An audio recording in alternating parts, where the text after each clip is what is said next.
a lot longer than we thought. I was like, wait a minute, she's long. And my niece was like, she's holding her head up. I was like, what is going on?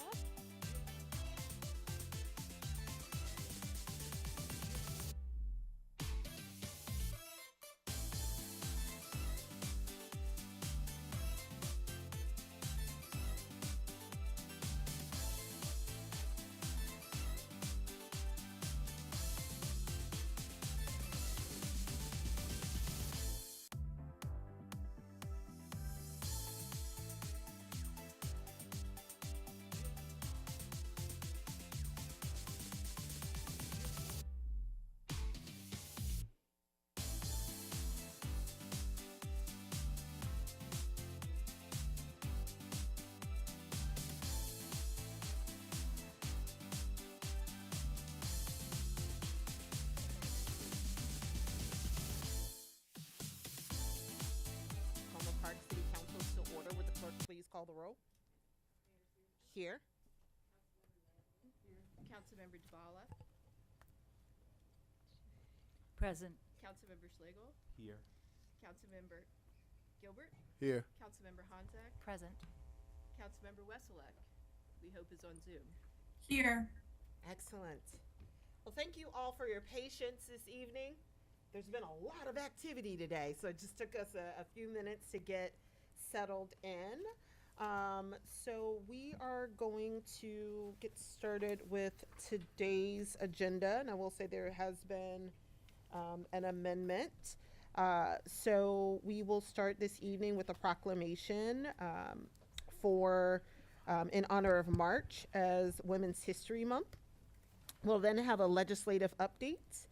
We will then have a presentation, modifications of the guidelines for the Community Quality of Life Grant Program. We will then have a presentation on the city manager's overview of the recommended FY26 budget. The department budget presentations, part one, and that's the city manager's office, information technology, human resources, finance, city clerk, and communications. We will then have a voting session. We have, yes, I'm sorry. We were gonna postpone that one. Yes, I'm just trying to make sure I have the right rolling. Give me 1 second. That is the only change, that was moved to the 26th. Okay, and that's the budget presentations, part one, Yeah, general government. That's general right. government. Okay, thank you. And city clerk, that's moved to what day? February, March March, 26th. the 26th. Thank you very much. Okay. And I just want to confirm that we will be, hold on 1 second, I just want to make sure I'm looking at the right thing. Okay, that we will be voting on FY23 budget amendment number 3. Yes, First reading ordinance amending Tacoma Park Code 132040A9, parking or standing prohibited areas. There's been an agenda change. The resolution adopting the 2025 council priorities will now be a work session. And then we also have a work session on eligible uses of community development block grant funds. I think I got it right. All right. So for Wednesday, March the 19th, the council will meet at its regular time of 7:30. We'll have a legislative update. We will then have presentations for budget work sessions. It's department budget presentations part 2. And that is the library, housing, and community development department recommendations for FY26 sidewalk and traffic calming projects, public works department and stormwater, housing and community development, and the library.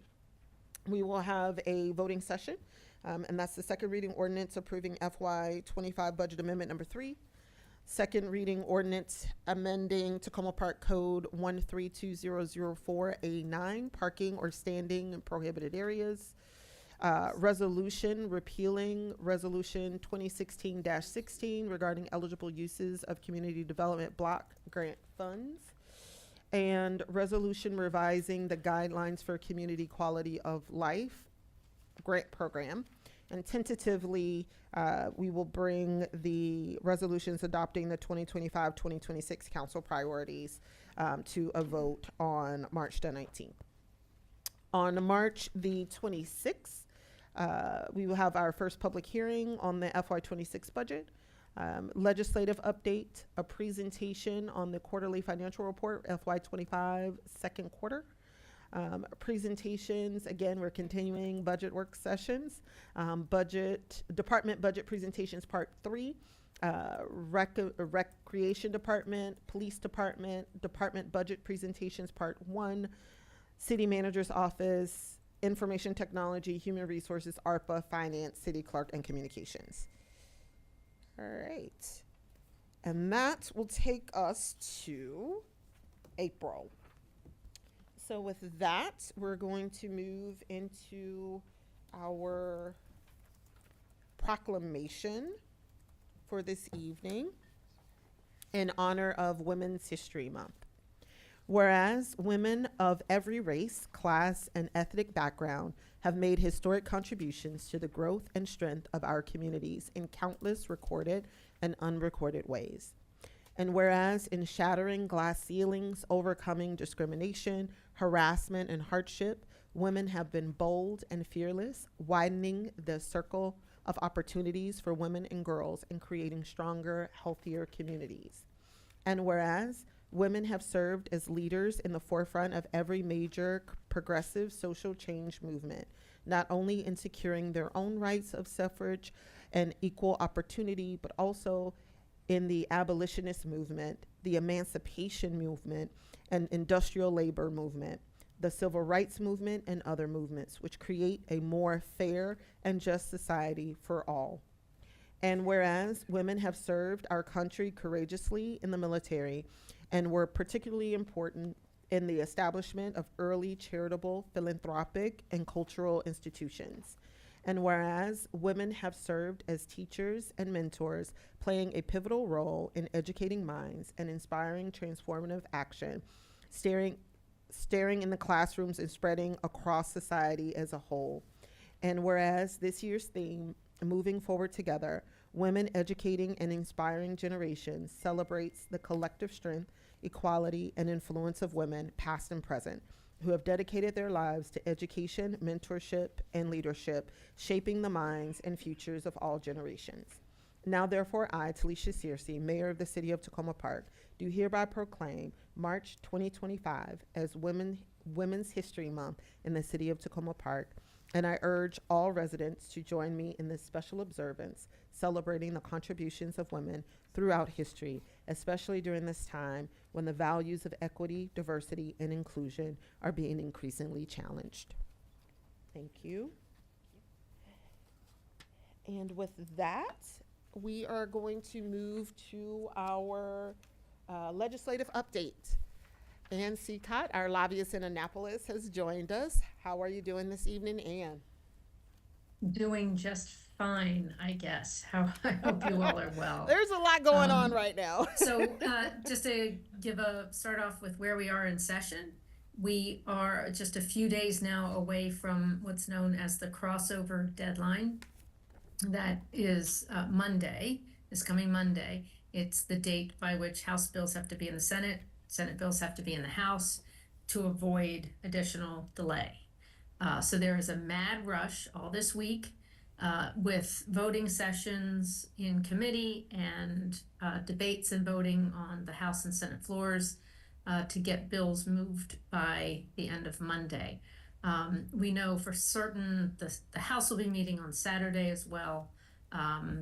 I haven't heard definitively if the Senate will be or not, but there's just a lot going on. One of the biggest things going on is the budget, of course. We believe we are supposed to hear tomorrow some of the initial decisions by the House Appropriations Committee on the operating budget. They haven't posted the hearings yet, but we were told there should be meetings tomorrow. So we'll have an idea of budget cuts that the House is making, potentially some revenue decisions. I don't know if it would be all, but either way, the House will make its decisions. The budget will go on to the Senate. Senate will make its decisions, and then everything gets decided in conference. So we'll have a lot more information by the time that happens. But right now, we're just really waiting for the initial reports on what budget cuts they've decided on. So we are waiting on that. Among the many things that have been voted on this week include some things just today. The Montgomery County delegation bill related to speed limits, championed by Delegate Moon, passed out of the subcommittee in the House Environment and Transportation Subcommittee. So that allows local governments to be able to reduce speed limits without a traffic study. There was also a bill that the city supported related to prioritization of sidewalks and reconstruction of sidewalks. That moved today as well. I think there were amendments I have to track down. Also, about an hour ago, the Judicial Proceedings Committee passed Senator Will Smith's sensitive locations bill. So there are kind of three big, there are a number of immigration related bills. This one is one that I think was sort of considered one of the most, the higher priorities of the bills. And so there were a lot of amendments made to it. So we need to get those amendments, but it's basically about what ability certain facilities, organizations have to deny access to ICE, and then requiring guidance from the Attorney General on a lot of other places.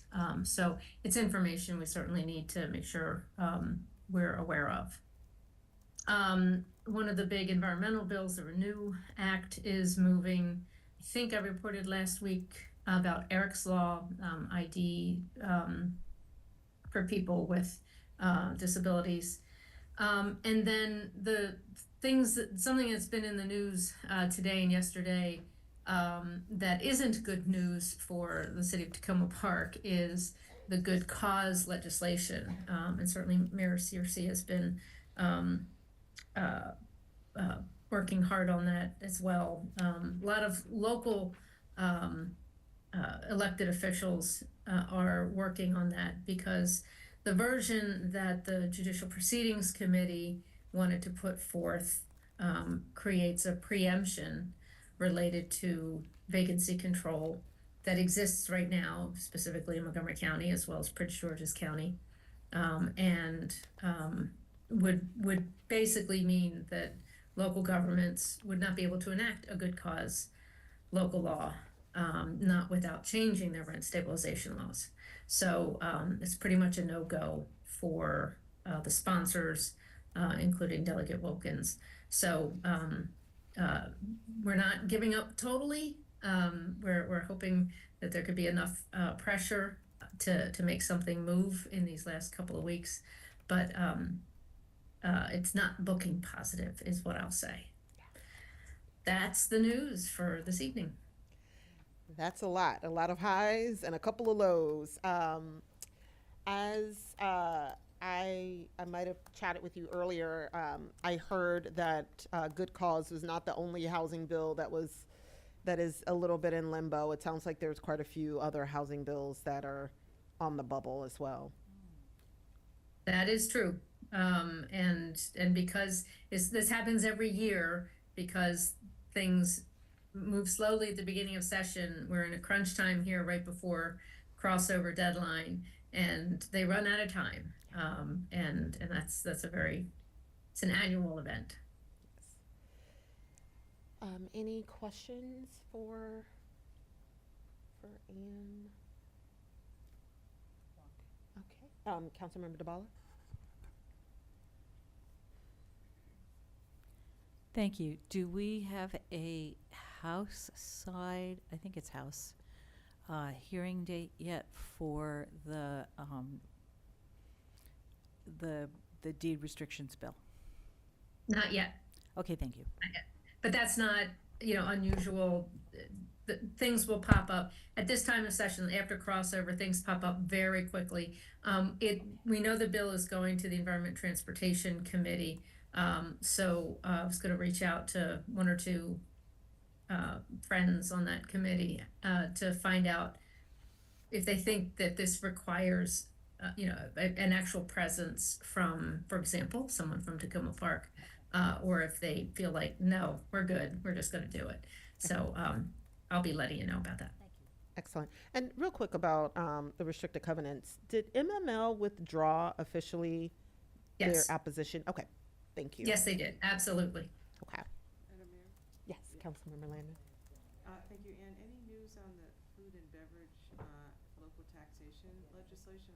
If I missed the fate of that, maybe you could just fill us in. The MML bill on Yeah. amusement, and yeah, that bill has not moved yet. Yeah. I wasn't able to It's- follow every single Yeah. committee voting session today, so if it did not come up today, it has not moved yet. Yeah. So while I was attending the Maryland Mayors Association meeting at the end of last week, we did have, as part of Advocacy Day, separated out and really talked to different delegates and senators about MML prioritized bills, and that was one of them. What we heard was because of impacts in terms of the budget, that there are some bills that may relate to either a fee or a tax or some sort of cost implication. Those are being reviewed a little later this year because they're still trying to figure out what's going to happen with the budget. So it's my understanding that that bill, although it isn't necessarily a tax, although it's a sales related fee. It's caught up in that, and so they're holding off a little bit until there's more that moves forward in terms of the budget. Not dead yet. Not dead yet. As far as I know, it is not dead yet. At least not on Friday. As of Friday, it is still alive. It's not dead yet, but the budget is throwing a bit of a wrinkle into the timing of some bills. All right. Excellent. Well, thank you so much. I just want to send my sincerest appreciation to Ann. I mean, we are going back and forth this session a lot because there are just so many moving parts, and I really appreciate you and all of the work that you're doing in Annapolis on our behalf. So thank you so much. Very happy to do it. Y'all have a good night. Thank you, you too. Okay. We're going to move to public comments on voting items. Just trying to make sure I'm keeping us on track. So as a reminder, tonight the voting items include the first reading ordinance approving FY25 budget amendment number 3, and the first reading ordinance amending Tacoma Park Code 1320040A9, parking or standing prohibited areas. Do you have any comments on voting items this evening?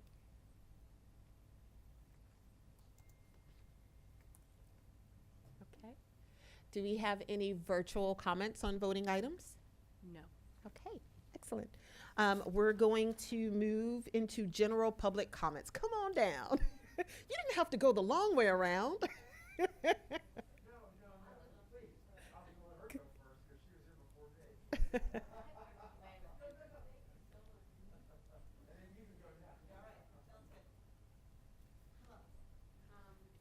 evening, Mayor Searcy and the council members and the residents of Tacoma Park. I have to stand on my tiptoes. Let's make sure your mic is on. It's on. You might pull it down a little bit more. It's a bendy thing, Huh? so Yeah. let's see. I haven't done this in a while. So I'm here, I'm Carmelita Spillman, and I'm speaking to you tonight on behalf of Small Things Matter. Oh, And I know you've all heard of it, and I have the sweatshirt on to prove it that I'm with them. Small Things Matters have been providing the residents of Tacoma Park with healthy food options, including fresh produce, lean meats, dried beans, milk, eggs, for the past 8 years. Since 2020, we've distributed over 1 million pounds of food every year, thanks to our amazing team of volunteers, several maybe in this room tonight, and along with the robust partnerships of Tacoma Park, Presbyterian Church, Tacoma Park, Seventh-day Adventist, the Co-op, food distributors such as Imperfect Foods, and grocery stores like Wegmans, and along with grant funding from Montgomery County, the city of Tacoma Park, and donations also from the community. The ARPA funds that the Small Things Matter has received for the past few years have been used to bring fresh produce to the residents at these low-income apartments. Hampshire Tower Apartments, Parkview Tower Apartments, Edinburgh Tower House Apartments, and Cambridge Winslow Apartments. This year, we're receiving $30,000 to provide year-long food to these 4 complexes.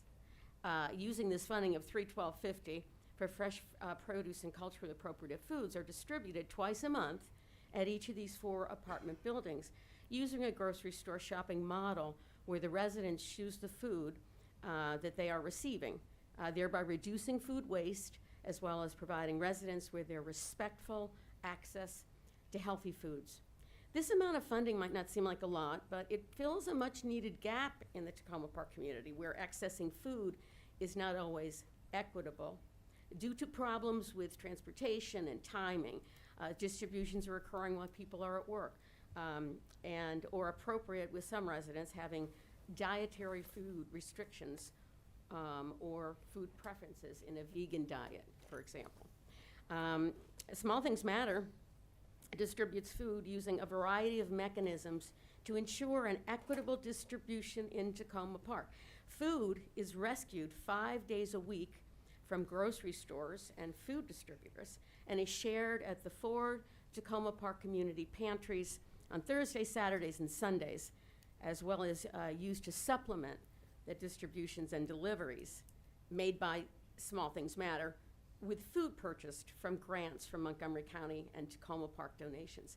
Despite all these sources, the need in the Tacoma Park community cannot be met by these sources alone. Families are struggling as they take on new challenges brought on by the cuts in SNAP and WIC and the rising food prices and the cuts in federal jobs.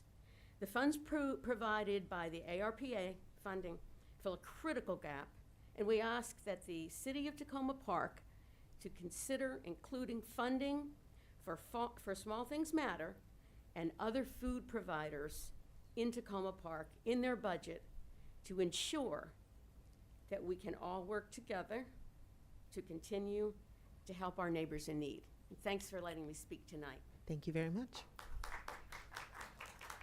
Do we have any other general public comments this evening?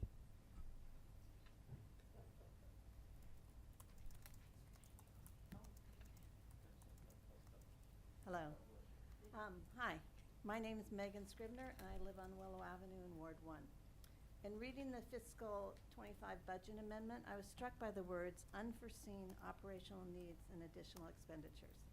Though we certainly can't know of all the costs that may come up, I think there are many that we can guess at. The city has a history of taking on big projects that become unwieldy and too expensive. The library renovation has grown from 3 to nearly 20 million, with possibilities that might increase even more. And the new recreation center estimate has already grown from 4.1 to 15 to 20 million, and it hasn't even begun. Given that history, it's easy to foresee that the costs for enclosing the community center atrium, making up for a bad architectural design, will go beyond the current estimate of 1.4 million. We also know that we are beginning a difficult economic time for our residents, the city, county, state, and country. Yesterday, Maryland Matters, a nonprofit, nonpartisan news site, reported the following. Moody's rating report said that due to federal cuts in federal employment, its existing $3 billion budget cut deficit, and concentrated federal grant funding, Maryland is more at risk than any other state in the nation. Montgomery County gets the vast majority of its operating revenue from property and income taxes. Federal contraction will squeeze both of these revenue streams. The shrinking county budget will likely impact the amount of funds that the Tacoma Park receives. Being a very blue city in a blue state, I don't think it's too much of a stretch to also predict that this federal administration will find ways to create additional hardships for the city and our residents. Given all that and the fact that we already have by far the highest property tax rate in the county, and that many of our residents and the businesses they frequent are going to be financially hit. We need to be very conservative with our budget. We must base the budget on the constant yield rate. We must not start any new construction projects until we're out of this mess, and only begin them when the cost, including cost overrun estimates, can be covered by our fiscal budgets. We must freeze new hires except when absolutely necessary, and look for other ways that we can cut costs and be ready to protect and support our residents come what may. Thank you. Thank you. Bravo. Do you have any other general public comments this evening? Come on down. Could I first say God bless to this woman? From Small Things Matter? I'm sorry. Good evening, Mayor Searcy, members of the council, and staff. Thank you. First, I want to say thank you for your continuous, seemingly unending, and dedicated work for all of us residents. We see you and respect your work. Secondly, I feel compelled to send words of caution. The massive cuts to government spending that are playing out on the national stage will affect our state, our county, our city, and most importantly, our neighbors. Additionally, 10% of Maryland residents, 11% of Virginia residents, and some 22% of DC residents are employed by the federal government. The elimination of a large number of federal jobs will have a serious impact on the regional economy. Our city will be hit especially hard. Many Tacoma Park residents have already been or will be affected by these layoffs. There are ample news reports that chronicle the devastation. Bank of America and Goldman Sachs are both predicting a 25% chance of a recession. The stock market is down for the year and getting worse, affecting consumer sentiment. Housing prices will be affected by both inflation and job losses. The Fed will be unable to cut interest rates to counter inflation because of rising unemployment. Tacoma Park residents will also be affected by the cut of or elimination of federal programs. Medicaid is targeted for $880 million in cuts to pay for tax cuts for rich people. Musk has said that entitlement programs like Social Security and Medicare are his next targets. Those most effective can afford these cuts the least. Add to this the massive job losses, and many of our fellow residents will be in the line of fire. I beseech you, our elected leaders, to closely look at the organizational chart in the front of the proposed budget. It is residents who deserve your first and foremost consideration. Many of our neighbors will be financially affected this year, and that impact will be felt in next year's income tax revenue. As prudent shepherds of our future, please consider your commitments to fiscal sustainability. You must curtail expenditures this year to properly prepare for next year's financial shortfalls. There is no more business as usual. Our soon-to-be unemployed workers, seniors, and those newly arrived residents who are burdened with child care expenses and new home mortgages are directly in danger, and it is no longer in the future. The future is now. I dearly hope you see the writing on the wall and recognize the distress that is already beginning. Please chart a sustainable course this year. Next year may be too late. Thank you. Do we have any other general public comments this evening? Come on down.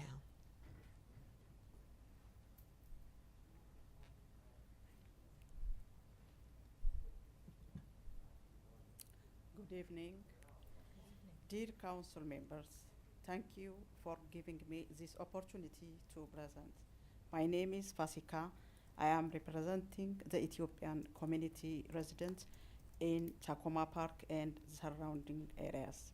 Last month, the culturally appropriate food distribution grant has provided vital support to Ethiopian families with their cultural needs.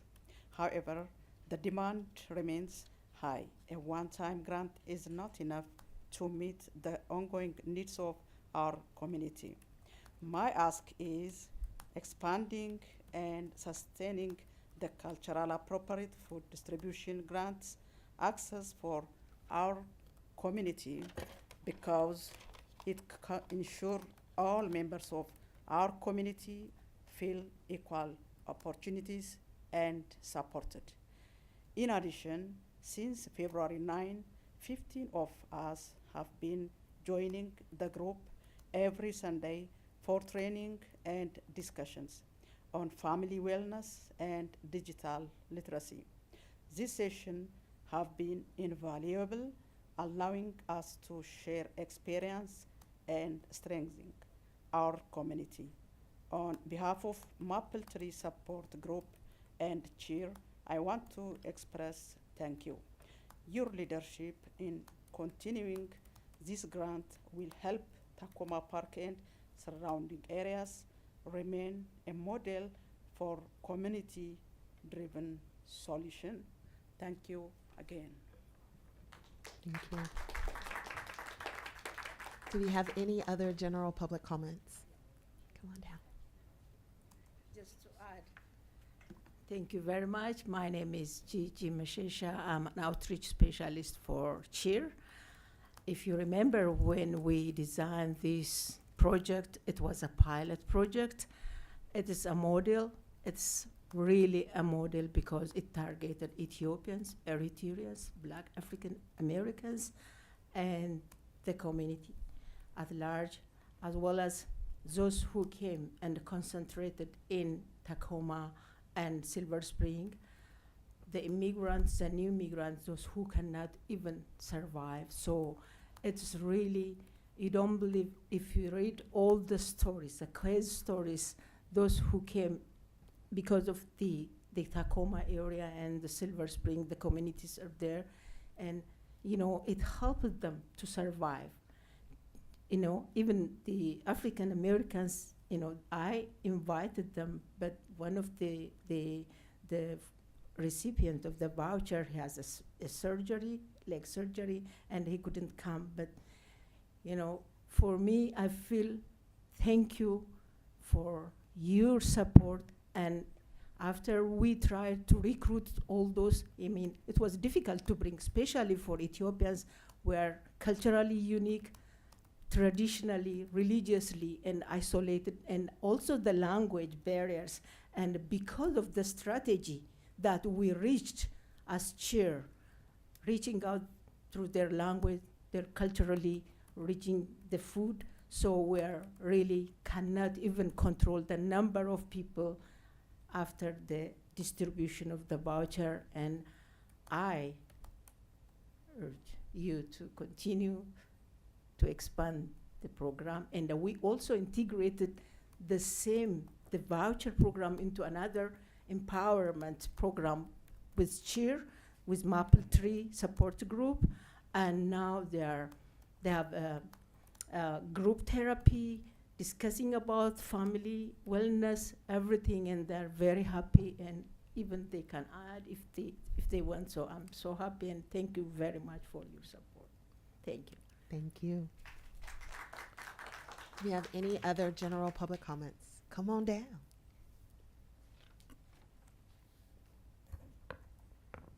Hello, everyone. My name's Kent Sovine. I'm the Executive Director of CHEER. I was asked to introduce the whole concept of the Enough grant that we are an awardee of. We're called a Tier 2 award recipient. Tier 2 is a neighborhood planning part of this. There are 3 tiers. The third one is implementation. This is a cornerstone program that the governor has established to eradicate childhood poverty. Enough stands for engaging neighborhoods, organizations, unions, governments, and households. What that is trying to do is look at a place-based concept, focus on in one area. This particular grant covers 27 areas in the state, but it so happens that Long Branch and Tacoma Park are one of those areas that we are looking at. And we are the quarterback of a large array of organizations, many agencies from the county, many nonprofit groups, for-profit hospitals, and of course, Tacoma Park is part of this. Some of your staff is helping us develop the neighborhood plan. The goal is to listen to the community, hear what their aspirations and needs are, and how then we can put together a plan to bring much larger resources to meet those aspirations and needs. So I'm just doing a quick introduction right now. I do believe I need to have more time to actually talk to you much about it, because this is an opportunity to bring resources to the city and Long Branch in the future that could greatly impact us and our neighbors. Thank you so much. Good evening. Thank you. Do we have any other general public comments this evening? Come on down.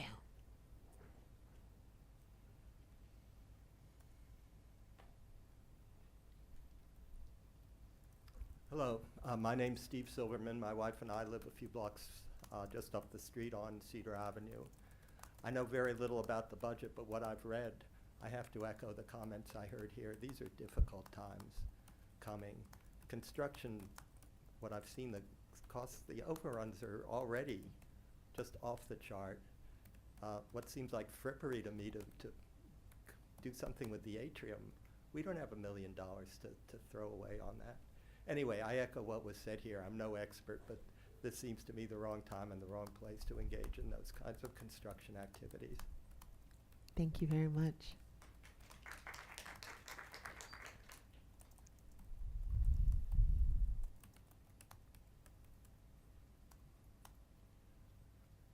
Good evening, all. My name's David Reed, live in Ward 2. 10 days ago, I had the pleasure of facilitating the Community Budget Forum that we called Tacoma Parks Challenge, Living Within Our Means. 70 residents from across the city participated, and I hope by now a video and also copies of the forum have been shared with you. Since that time, I have spoken with many groups and individuals, listening carefully to their viewpoints and their concerns about budgeting challenges we face.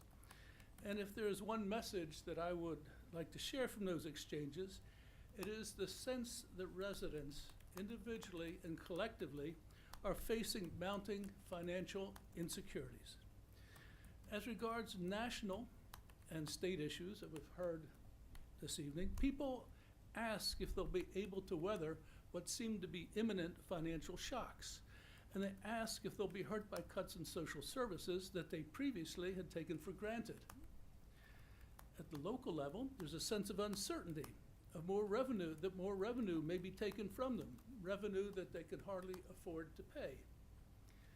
Not one person, not a soul I spoke with, has expressed his or her lack of commitment to our city's overarching values of supporting the most vulnerable and protecting us from climate change in its many expressions. Everyone I know is wed to the spirit of collective well-being and mutual aid that is, for them, the very essence of Tacoma Park.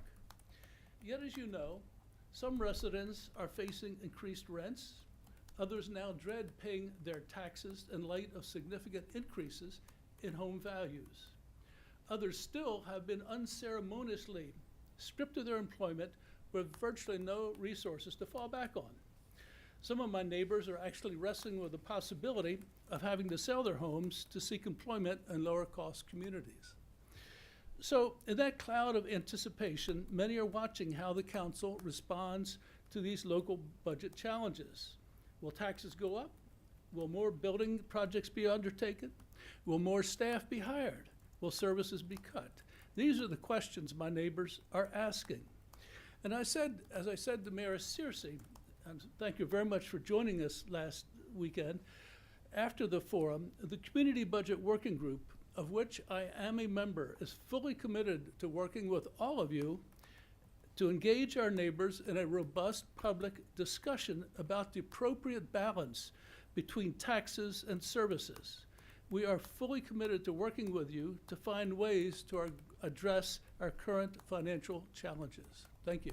Thank you very much. Do we have any other general public comments this evening?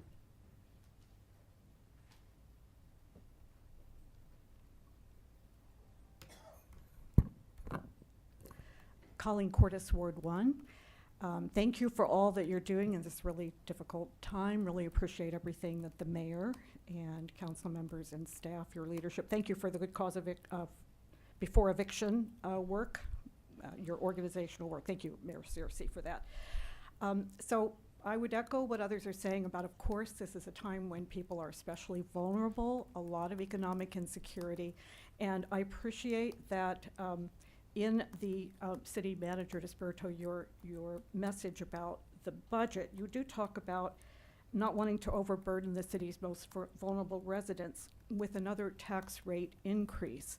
But I hope that the council and the city manager, that you will focus not so much on not increasing the tax rate, but on what the increase is in taxes. Because if you keep the tax rate the same, then you are choosing, and this is the council's decision, you would be choosing to raise 3.64% more taxes than what you intended to raise this year. So that means the average tax bill would go up by 3.64% more than what you intended to raise this year. So that's your choice, and every year it is the council's choice to decide what is the level of tax increase, keeping taxes the same or decreasing taxes. The tax rate is only part of the way you figure the taxes. So please don't pay so much attention to the tax rate. Pay attention to what you actually will, the amount of revenues, whether the revenues will be going up and by what percent, because that's the percent of extra taxes that people will be paying, and people are very vulnerable right now. And if, I know it's complicated, but I would ask that we would not distract people by talking only about the rate, that we instead will talk about the tax revenue increase, decrease, or staying the same. Thank you so much. Thank you very much. Do we have any other general public comments this evening? Okay. Seeing none, do we have any virtual? Oh, almost missed you. Arthur David Olson, Ward 4, Herbie Hancock Avenue. With the write-ins for last year's election released, it behooves me to concede the election to Mayor Searcy. I thank the 11 folks who voted for me. While some campaigns are hard-fought, this one was, in good Quaker fashion, non-fought. I'm ready to help Mayor Searcy as asked. I've sent Mayor Searcy, Councilmember Gilbert, and the city manager notes on the city budget. I'm happy to send them to other interested council members. Your colleagues can advise you on whether it's useful to ask for them. I will highlight one matter of equity. Full disclosure, my namesake grandparent Arthur was a Grange president. My namesake grandparent David was a Paramount stagehand and a union member, and an AFL-CIO scholarship paid for a couple of quarters of my education at the University of California. So I'm concerned about the proposal for non-union staff to get bigger raises than union staff. My concern is heightened by the fact that by and large, non-union staff get higher pay than union staff. The raises proposed for union staff are high enough to keep up with the inflation rate most recently reported by the federal government. Those raises would also cover inflation for non-union staff. In the past, I've heard that big raises are needed to keep the city competitive with other jurisdictions. But rather than being competitive, it's possible to be cooperative. If Tacoma Park lowers its pay raises, that will lower the average used to calculate the employment cost index. If other cities cooperate, it will reduce the index substantially. But present and future cost considerations aside, I hope the council will consider the equitability of giving non-union staff bigger raises than union staff. Thank you. Thank you very much. Do we have any additional public comments? Any virtual comments this We evening? have one comment on Zoom. Okay. Hello, you're free to speak.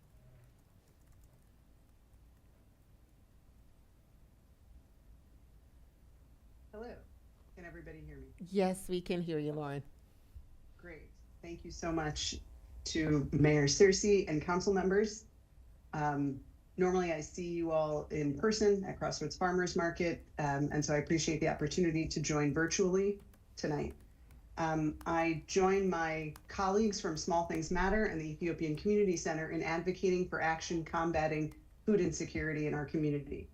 My name is Lauren Goldberg. I'm the Executive Director of the Tacoma Park-based food equity nonprofit Crossroads Community Food Network.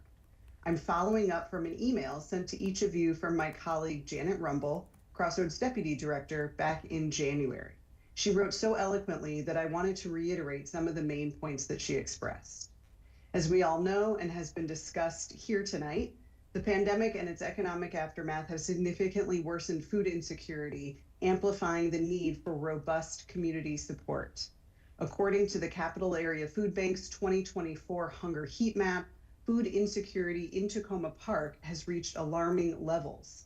Across 5 consolidated census tract areas, 34% to 72% of households are struggling to access adequate food for an average of 44.6%. This means that nearly half of Tacoma Park residents are facing challenges in putting food on the table, a stark and unacceptable reality in a community as progressive and compassionate as ours. As a community that values inclusivity, equity, and the well-being of all its members, we cannot stand idly by while our neighbors struggle to access basic necessities.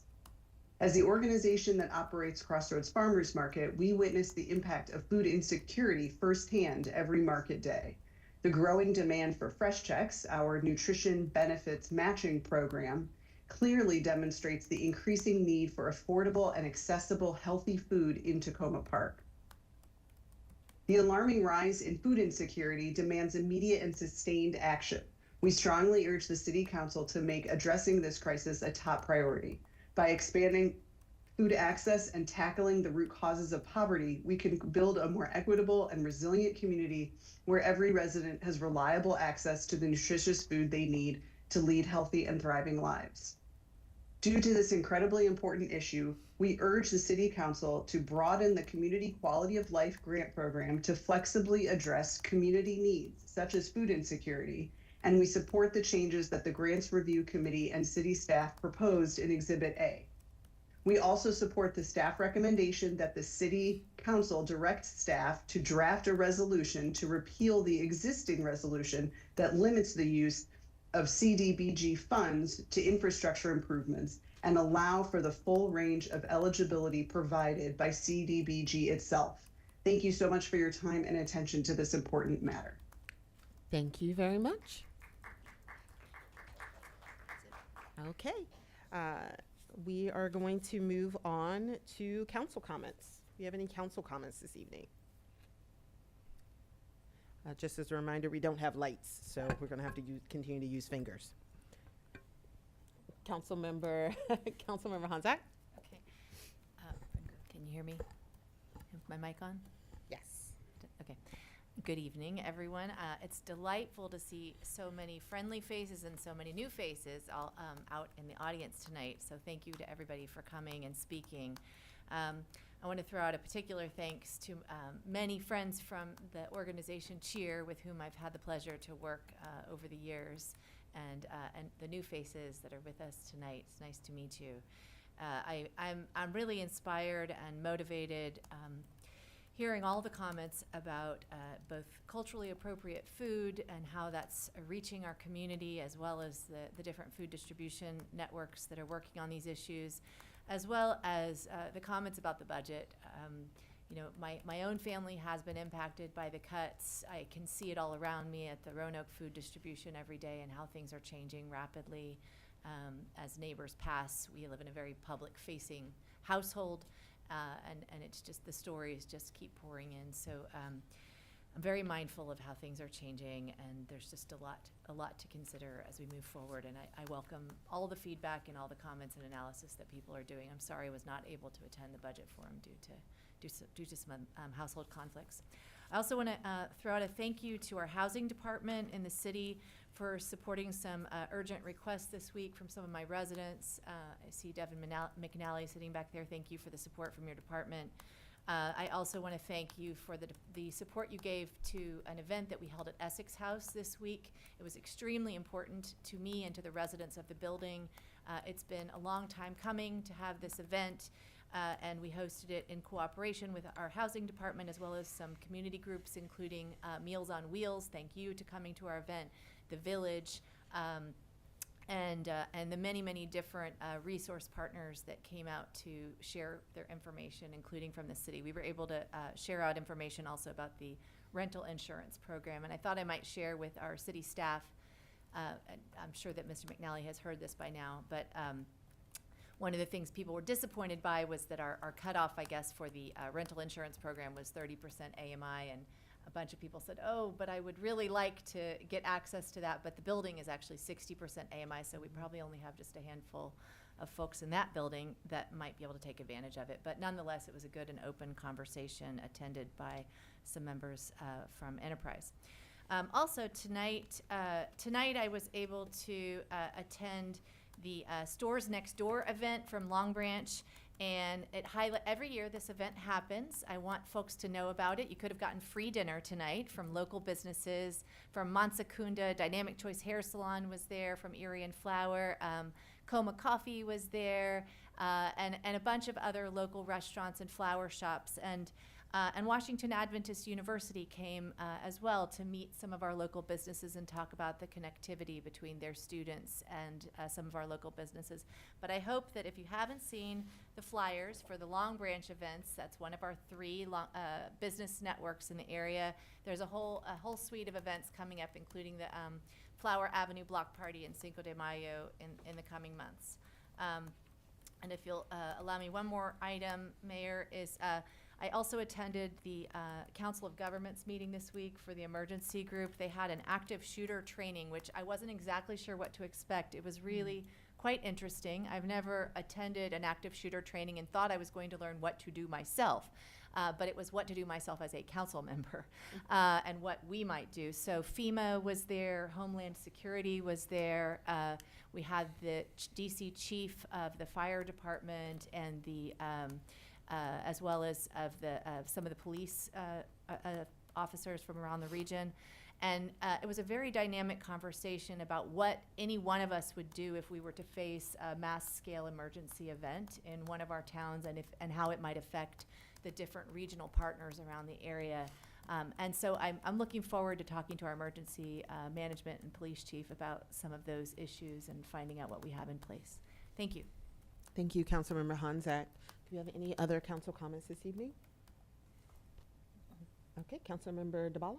Yeah, couple things. Thank you all for coming out. It really is great to look out and see people and see them react. So that thank you, and thank you especially to the folks who came out who are already helping our residents. So I had 2 things. One, speaking of budget, I'll be having my next Zoom conversation tomorrow night. This one starts a little later, 8 o'clock instead of 7, for those who have little children to feed and put to bed first. And the Zoom is circulating. And not this weekend, but next weekend, we'll have one in one of the parks so that we can all enjoy the spring weather.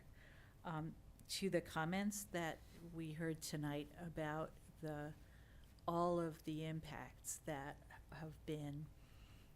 are beginning to be felt in Tacoma Park.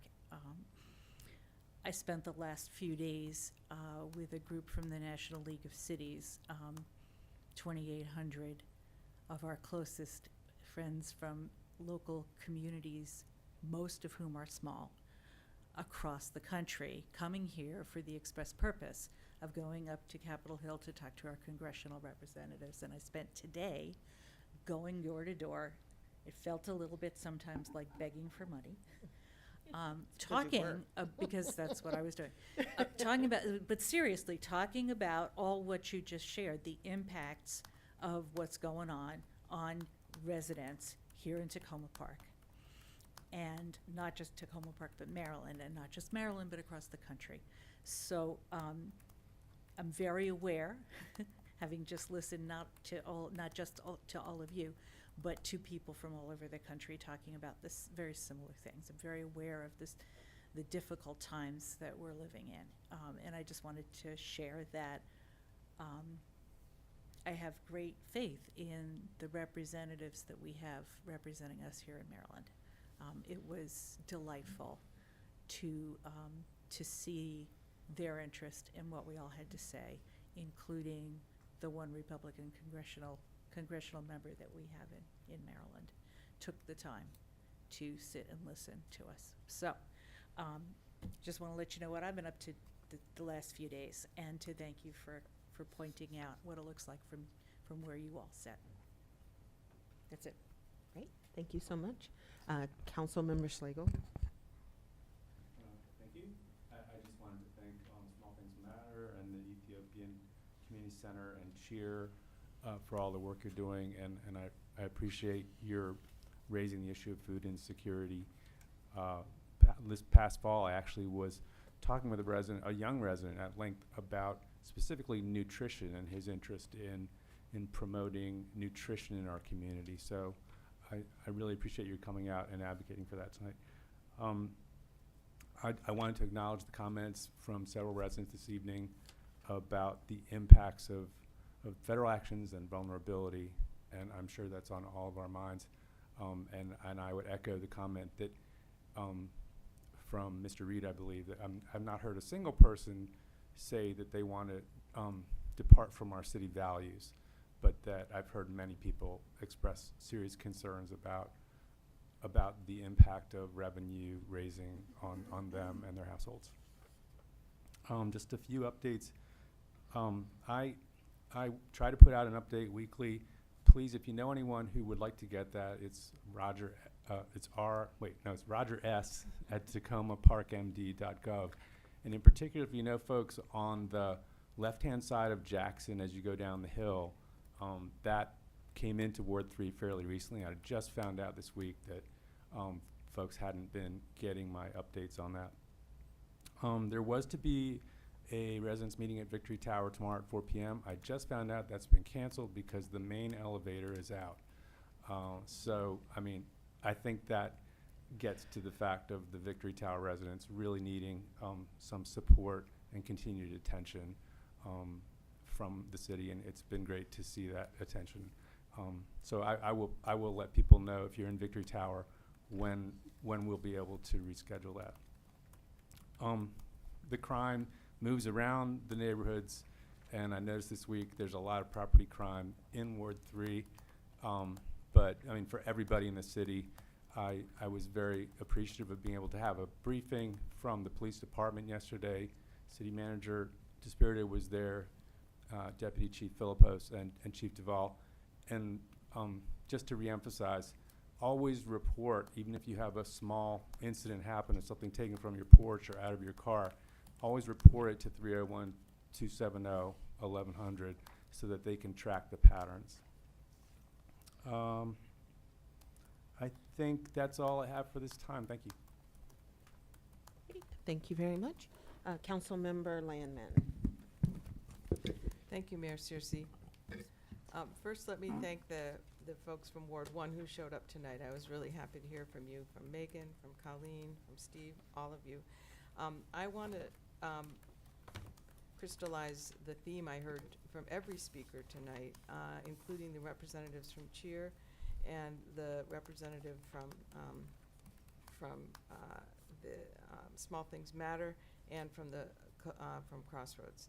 And the theme is that everyone in Takoma Park who spoke is focused on the need for us to serve one another and protect the most vulnerable among us, and to not stint on support for the programs that help that part of the community. And there was also a theme that the least important thing for us right now is construction of more buildings. It's the people that our community wants to support. And I hear that loud and clear. I've heard it from many other residents of Ward 1 who are not saying they don't want to pay taxes to support their neighbors. They're saying, let's put our neighbors first right now. So I think that is a very helpful voice to be hearing as we embark on the budget colossus ahead of us. I want to say a special thank you to the city manager and his team of leaders.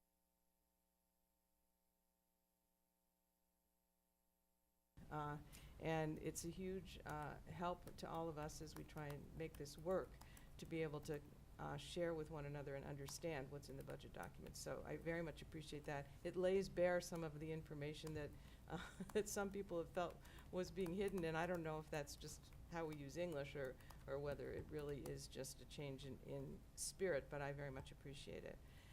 And the last thing I'll say is that I'm in the middle of taking the police department's Police Academy course. It's nothing like the movie Police Academy. It's very informative. I'm learning a lot about what goes on behind the scenes, and I encourage other residents to sign up the next time they offer the course and see for yourselves what all goes into making our city stay safe. I'm learning a lot, and I think everybody else would too. Thank you. Thank you very much, Councilmember Landman. Councilmember Gilbert. Thank you, Mayor. Once again, my colleagues, very smart and intelligent and thoughtful colleagues, hit all the marks, so I don't need to repeat some of the sentiments that they shared, but I do echo them, and I appreciate all the comments, and I do take them into consideration. I take them to heart. I want to thank specifically the members of CHEER for coming out and sharing, because I didn't know some of the things that you were doing with the Ethiopian community. I find myself immersed in your culture because of the organic switch and demographic over the past 10 years or so, living in my building down here on Maple Avenue.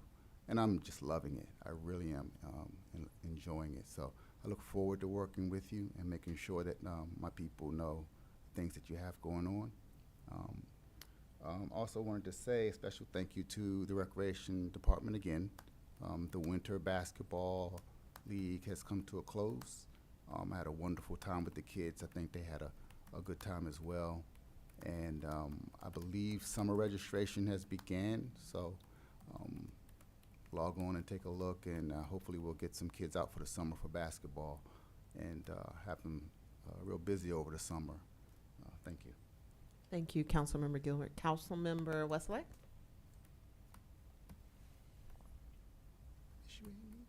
Hey, can you all hear me? Yes, we can. Yeah, okay. Hi, folks. I just wanted to make sure you all knew that I was here. I apologize. I can't be there in person. I am home with a sick wife and one sick kid. They both have the flu. And the other kid just came into the room. Anyway, so, but I'm here. I am trying my best to really take in everything, and I look forward to the rest of the meeting tonight.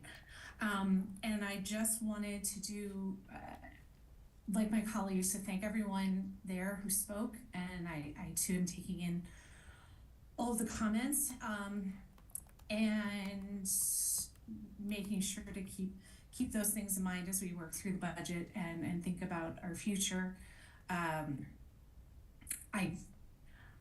I'm currently in a feeling of a lot of anger. Yes, you can use that pen. I'm currently in a place of a lot of anger. Councilmember Westlake, you're breaking up. Position that we need to be considering what kind of cuts and how to better. Oh no! All right. We can hear you now. I'll leave it at that. Thank you. Yeah. Yes, we can hear you now. Did you hear anything I said? You left off at anger, which I could relate to. Okay, I don't know what I'm repeating. Yeah. I just, I'm also a little raw. I've been single parenting for a little while here, but I'm just hoping I can put the anger that I feel at the position we all are in, and by that I don't. Oh, unfortunately, I think we lost you again. Okay, we lost her. I will text Councilmember Westlake to let her know. Hi. Wait a minute. I think we lost you again. Okay. Anyway, I'm here. Excellent. Well, thank you. I'm hopeful that we're going to be able to do good things. Excellent. That's all. Thank you so much. And I appreciate you working through a sick household, which, Yeah. which is not fun. So I just want to have a few comments this evening. One, I want to say thank you all. I think that one of the things that I've been thinking about as we are embarking on this budget cycle is balance. How to figure out a way to balance. How to balance the needs of our residents, how to balance the needs of our businesses, how to balance the needs of our nonprofit organizations that are doing so much, how to balance the needs of our staff, and what makes this a good place to work, but also the same way I am a federal worker, and I am definitely every day staring at an email that is questioning whether or not I'm going to have a job tomorrow. The last thing that I would ever want to do is put our staff in a similar boat. It is the worst feeling to go to work every day and not know whether or not your job is secure. So it is about the balance. How do we make sure that we are meeting all of these needs, but also making sure that there's resources available for the unpredictable? We're living in a time that is so unprecedented. We are living in a time where on a turn of a dime, people could experience massive loss. And I personally want to make sure that we as a city have resources available to be able to help people during those times of challenge. So we have to balance all of those things. And so I appreciate everyone that has come out tonight. Because as my colleagues has mentioned, you're representing all of the spectrum of the balance that we must obtain. And I appreciate all of your commitment. I had an opportunity to attend the Maryland Mayors Association meeting Thursday and Friday. And I said, hey, I had a resident group that put together a budget forum. There was like 70 people there. And they said, what? Has your budget gone out yet? Nope. We just have a very engaged community that want to learn and want to help and want to try to help problem solve this thing together. That's Takoma Park. That's what makes us special. The fact that we have residents who can bring 70 folks together to talk about budget on a Sunday, while simultaneously have a group of amazing nonprofit organizations, women in Women's History Month, and to see Ethiopian women come into this country and work to mobilize their community, it is beautiful. It is so beautiful. And to have it all in the same room just makes me so proud to be in the city of Takoma Park. So I just want to stress that we're gonna keep talking. It might get a little heated, but I want us to all make sure that we're resting on our values, which has been stated multiple times over. We all share. It's just how do we make sure that the money adds up, right? Other things, thank you so much, I appreciate it. All right, other stuff I got going on. I also went to a COG meeting today. It was one of those days.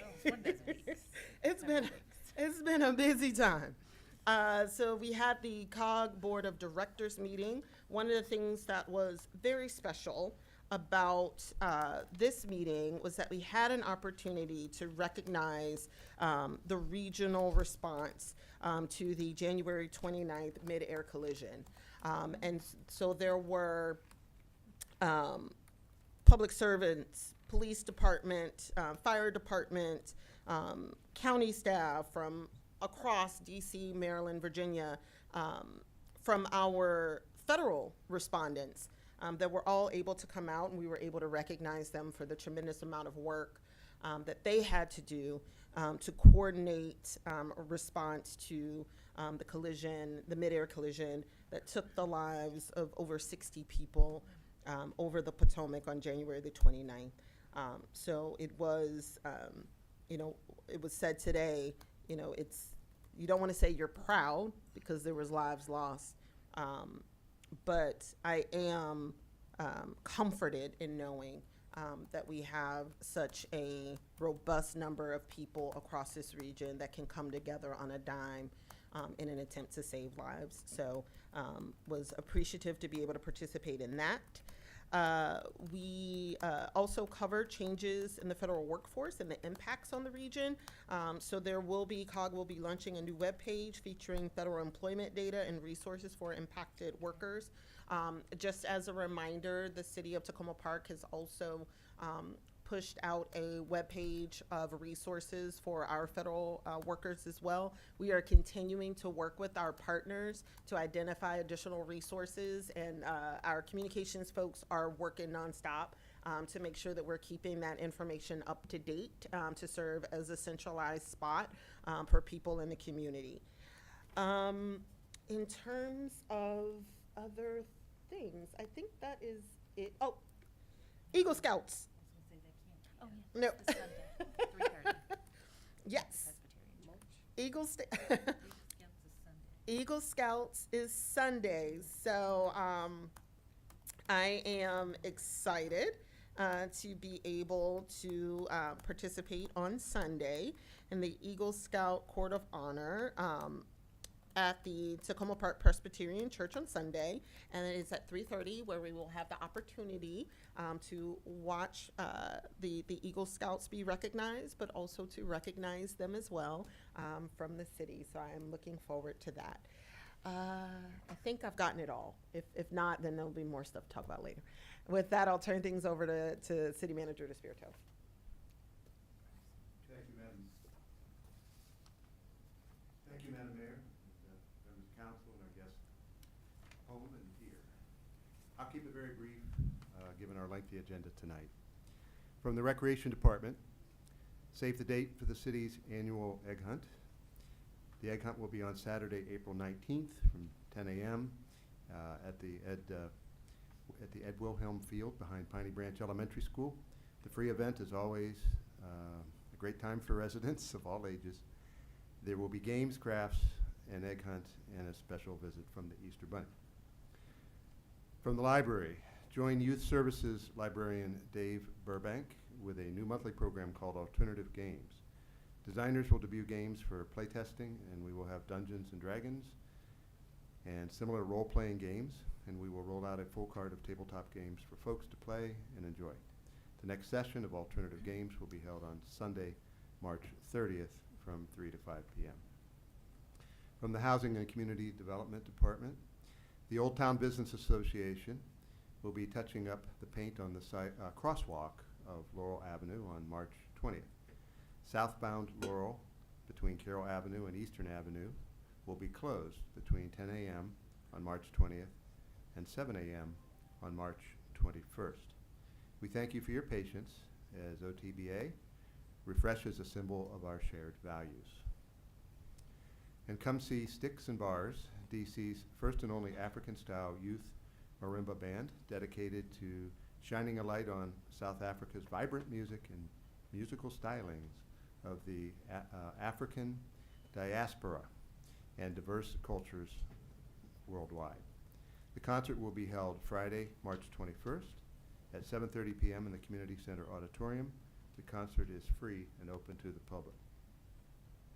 From the Police Department, please join us for Coffee with a Cop next Monday, March 17th at Starbucks at 7690 New Hampshire Avenue from 10 a.m. to 12 noon.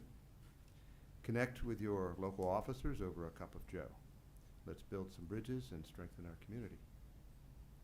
And finally, from me, the shout out this week, I'd just like to offer a shout out to our residents for being so engaged, thoughtful, and caring with respect to your community.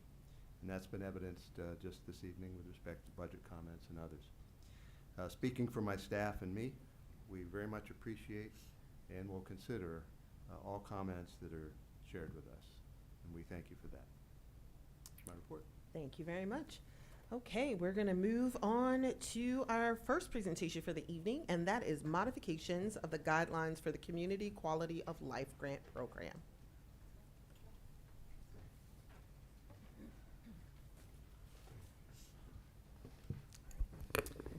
Good evening, Madam Mayor, members of council. Deb McNally here with the Department of Housing and Community Development. Today, you're going to be hearing from members of our Grants Review Committee. This is a resident committee that helps the staff put together recommendations for council for our grants to local nonprofits, providing critical services to all of our residents in the city. One of the members who was instrumental in putting together this presentation is not able to make it in person, so they are presenting via video they recorded, but other members of the committee will be available afterwards to answer questions. So I will turn it over to them. Mayor Searcy? Yes.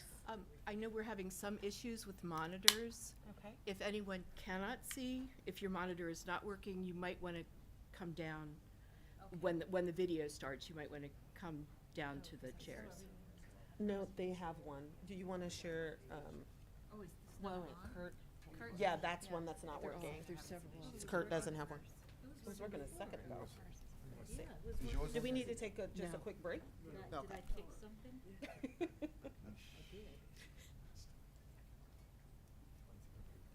Okay, we're gonna take a quick 7-minute break just to get the monitors working, and then we'll be right back. I know people.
all back up to the podium. Presenters for our next work session on the, gosh, you would think that I have like not been in session for a minute. The modifications of the guidelines for the Community Quality of Life Grant Program. So I'm Lucy Moore. I'm one of two co-chairs for the Grants Review Committee. And so you'll actually be hearing tonight from Kara Tallow, our other co-chair, who wasn't able to be here in person, but recorded a presentation on the changes we're recommending for your review. So will someone hit play or do I? Thank you for allowing space for us to present recommendations to revise and renew the mandate of the Tacoma Park Grants Review Committee. I'm Kara Tallow, and I'm a resident of Ward 1. And tonight, with my Grants Review Committee co-chair Lucy Moore, we'll be presenting our ideas and recommendations. Now, you've heard from Lucy and other committee members in the past year or so, so many of you know that we've been thinking through our committee's role and direction in relationship to city needs. What we're proposing today, excuse me, is a key step coming out of months of review and discussion. The recommendation itself is not complicated.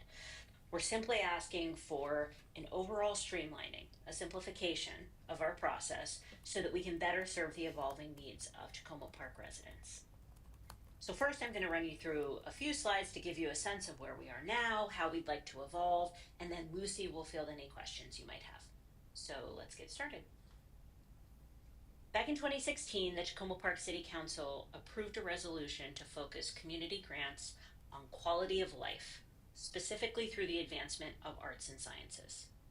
Now, prior to 2016, the Grants Review Committee had reviewed a range of grants on an as-needed basis. The move to limit grants specifically to the arts and sciences in 2016 was a reflection of community interest at the time. Under this current language, the Grants Review Committee has been able to do good work.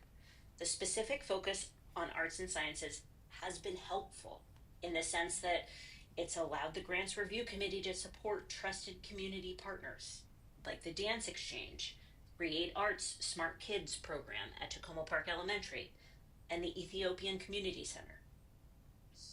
At the same time, the limitations around arts and science projects have made it difficult to thoughtfully address the evolving needs of our community in a timely manner.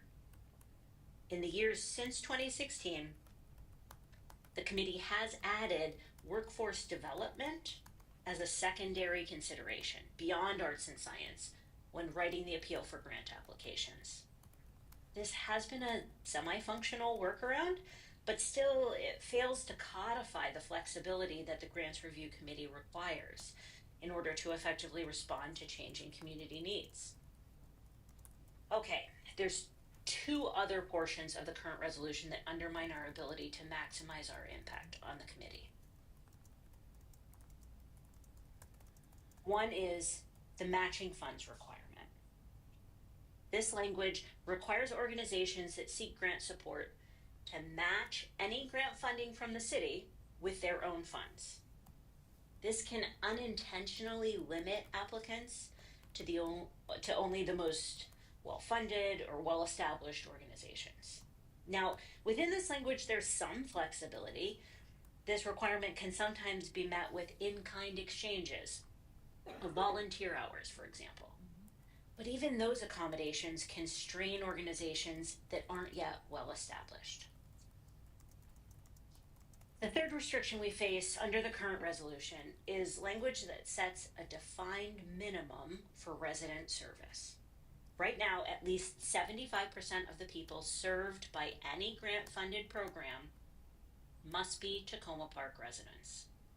Now look, that language is helpful in that aligns with the City Council's mission to put local tax dollars to use for the local community.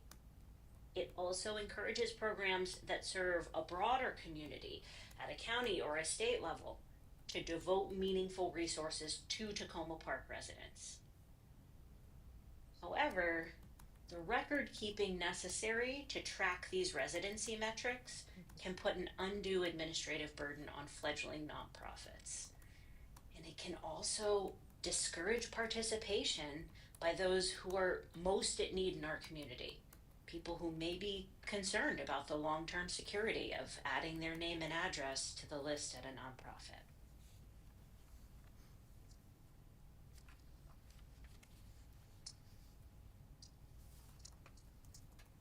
Now, we also want to make sure to highlight some social and financial changes since 2016.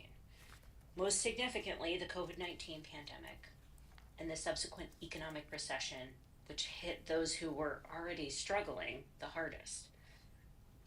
For a period, funding from the federal government in the form of the American Rescue Plan Act, or ARPA, allowed Tacoma Park to fund crucial community programs like food insecurity reduction grants and even direct cash assistance. That ARPA funding is gone now, but the same crucial needs still remain with us. In fact, they're growing, which leads us to our request to revise the language around our mandate so that we're able to be agile in the face of ever-changing community needs. We have 4 recommendations for revisions to the 2016 resolution. First, we propose to simply strike the arts and sciences limitations, ensuring that the Grants Review Committee has maximum flexibility to respond to evolving community needs. Right now, that may mean prioritizing food insecurity programs, a need that we no longer have ARPA funding to support. But in the future, we would have space to evolve. Our second recommendation is to encourage but not require a funds match for all grant applicants. This allows the Grants Review Committee to consider an organization's proposal in the context of its size and experience in a comprehensive assessment of their grant application. The funds match would be part of that, but it would not be a disqualifier in itself.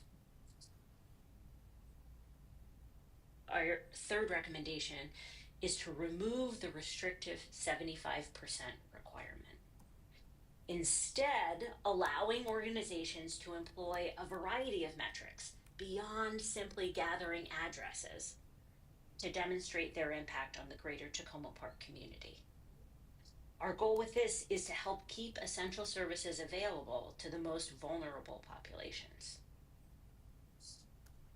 Our final recommendation is to make an annual commitment to reassessing the most urgent community needs, using available city and county data, as well as surveying community stakeholders at nonprofits, educational institutions, city council members.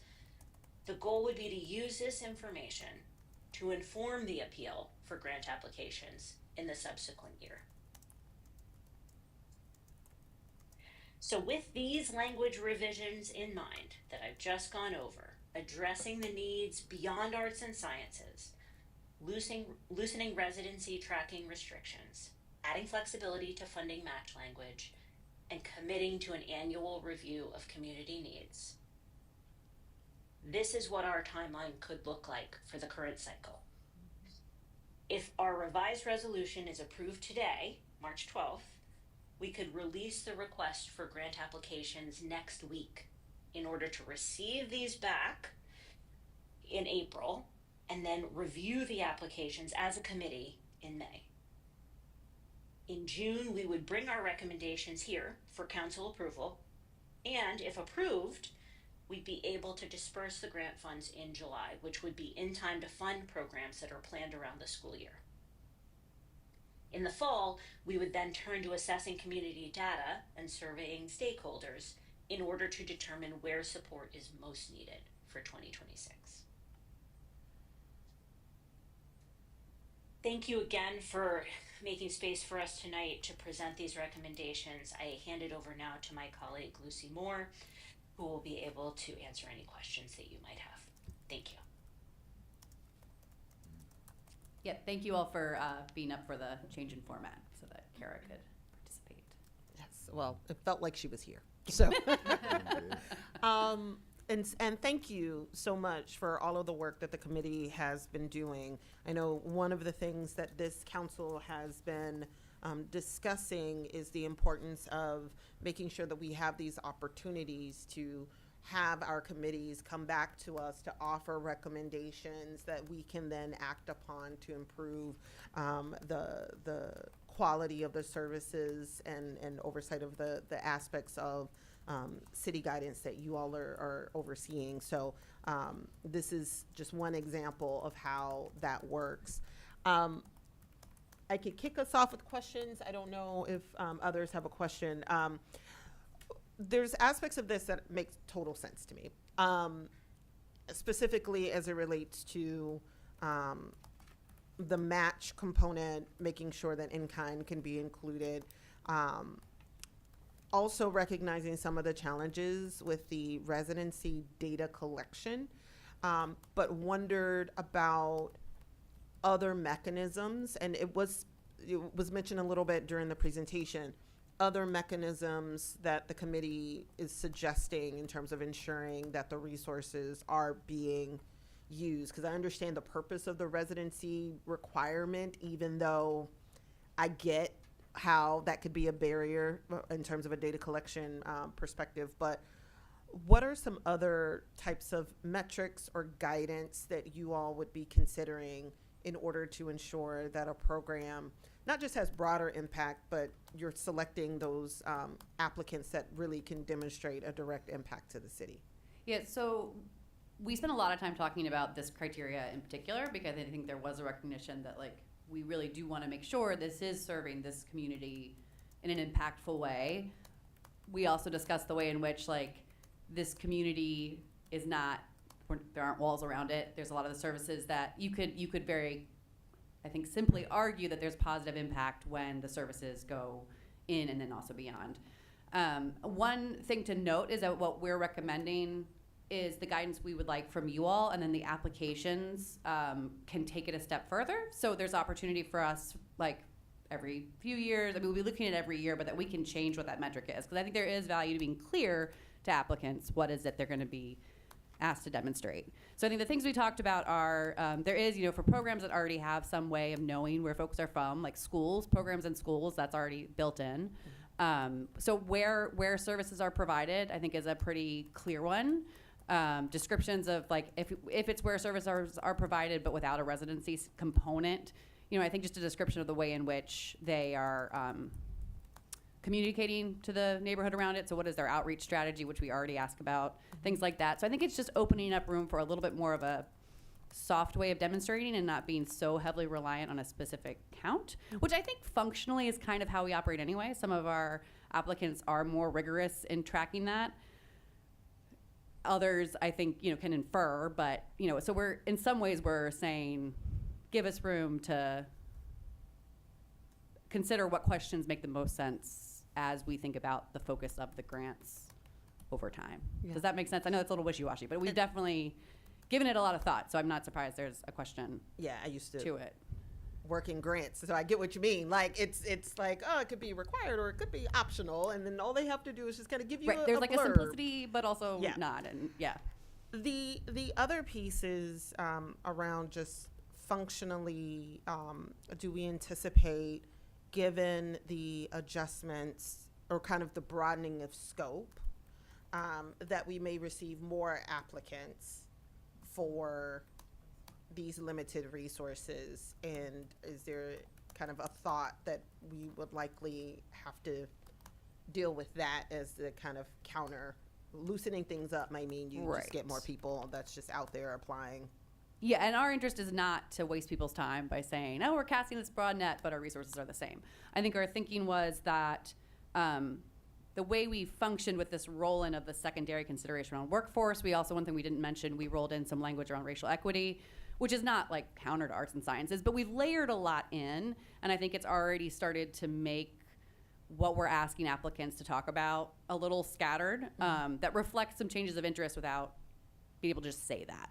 So I think one goal for broadening our, so we're asking you to give us a broader definition of what we could look at, and then we can in looking to council priorities, in looking to community needs, be more specific in what we're asking for from grantees. So we can sort of re-narrow the focus. We just are asking to not be as tied to just specifically art and sciences, because it seemed like that was like a snapshot in time. So I think it's a long way of saying, like, we would like to still keep a somewhat specific focus. That focus may change. We are also not interested in changing it every year. A lot of this has been a relationship growing process. But I think, especially having a really strong staff member working with our team now, like thinking about us as a touch point for community groups. It's like if there's arts groups, we also have an arts department. Like, are there other resources we can be connecting people to as we shift topics? Are we also then like building those new relationships? I think we felt like because we have the arts and sciences focus, we've built some great relationships, but it's with groups that may not be addressing some really key needs. So it's like, how can we be more equitable in how we're thinking about who has the opportunity to participate in that way? But again, yeah, to your point, like, we don't want to just open this up for everything under the sun and then have a lot of wasted grant applications. Like, those things take time and take time to review. And, So we want to be targeted. No, I think that's spot on, and kind of leads to my last question. I apologize because I'm just thinking in terms of work that we have to do as a council. So the big thing would be, with this approach, part of the regular cadence for the council, what this committee would be, we would need to make sure that we're passing some form of a resolution to give you all some guidance in terms of the topics or areas that we would like this tranche of grant funding to support. I just want to make sure I'm clear on that, because if we're not doing arts and sciences anymore, which it's fine, it could be on the table, but you also don't want everything under the sun. So would the idea be this council would say, hey, we're prioritizing food insecurity, LGBTQIA, and youth programs, right? I'm just making it up. Yeah. And then that would be the guidance that you all would then need in order to figure out how to scope and shape the grant program? Or is it that you would come to us with I'm just trying to think through understood. logistically. Yeah, no, so I think the way, ultimately it's up to you all and like the comfort level you feel. I think what we were hoping and envisioning was that this resolution would set enough parameters and maybe it does need a line about like what the standing mechanism is for checking in on the focus. Because I think what we were envisioning was that we would be coming to you with recommendations for what a grant would focus on the understanding that this quality of life community grant is sort of a standing thing. And if you want to do that through resolution, you can. I mean, I think what we were hoping was that this would be the formal resolution that still has some parameters. It's still stating there is a goal of committing a certain amount of money each year to quality of life, to building these grant-based partnerships, and that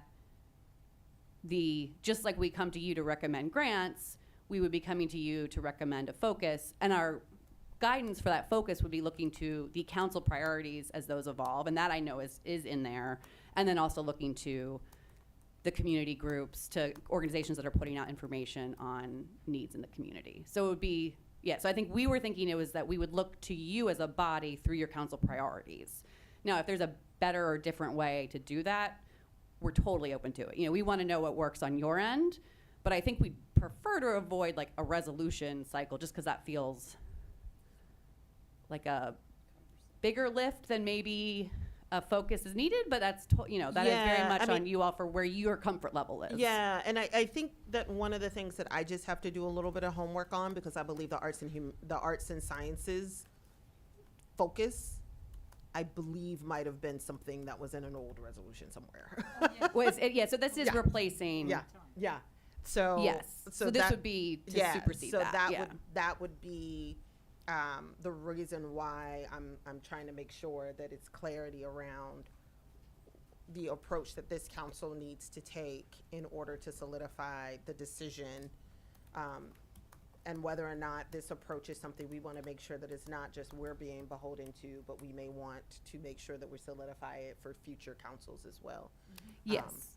And I feel like we're feeling like we are now being beholden to a past council as things have shifted, which isn't, like as Kara said, like there's still value to it for sure. It's just we're already kind of working in this hybrid way. So I think trying to find a way that lets us create a foundation that's has a little more room, but is still very much in keeping with city interests is our goal. So we're very much open to what. Well, obviously it's your decision, but like in terms of a cadence of recommendations or direction from you all as a body, we are open. So just want to have a little more room to be thoughtful about the community needs that we're able to focus on. Great, thank you.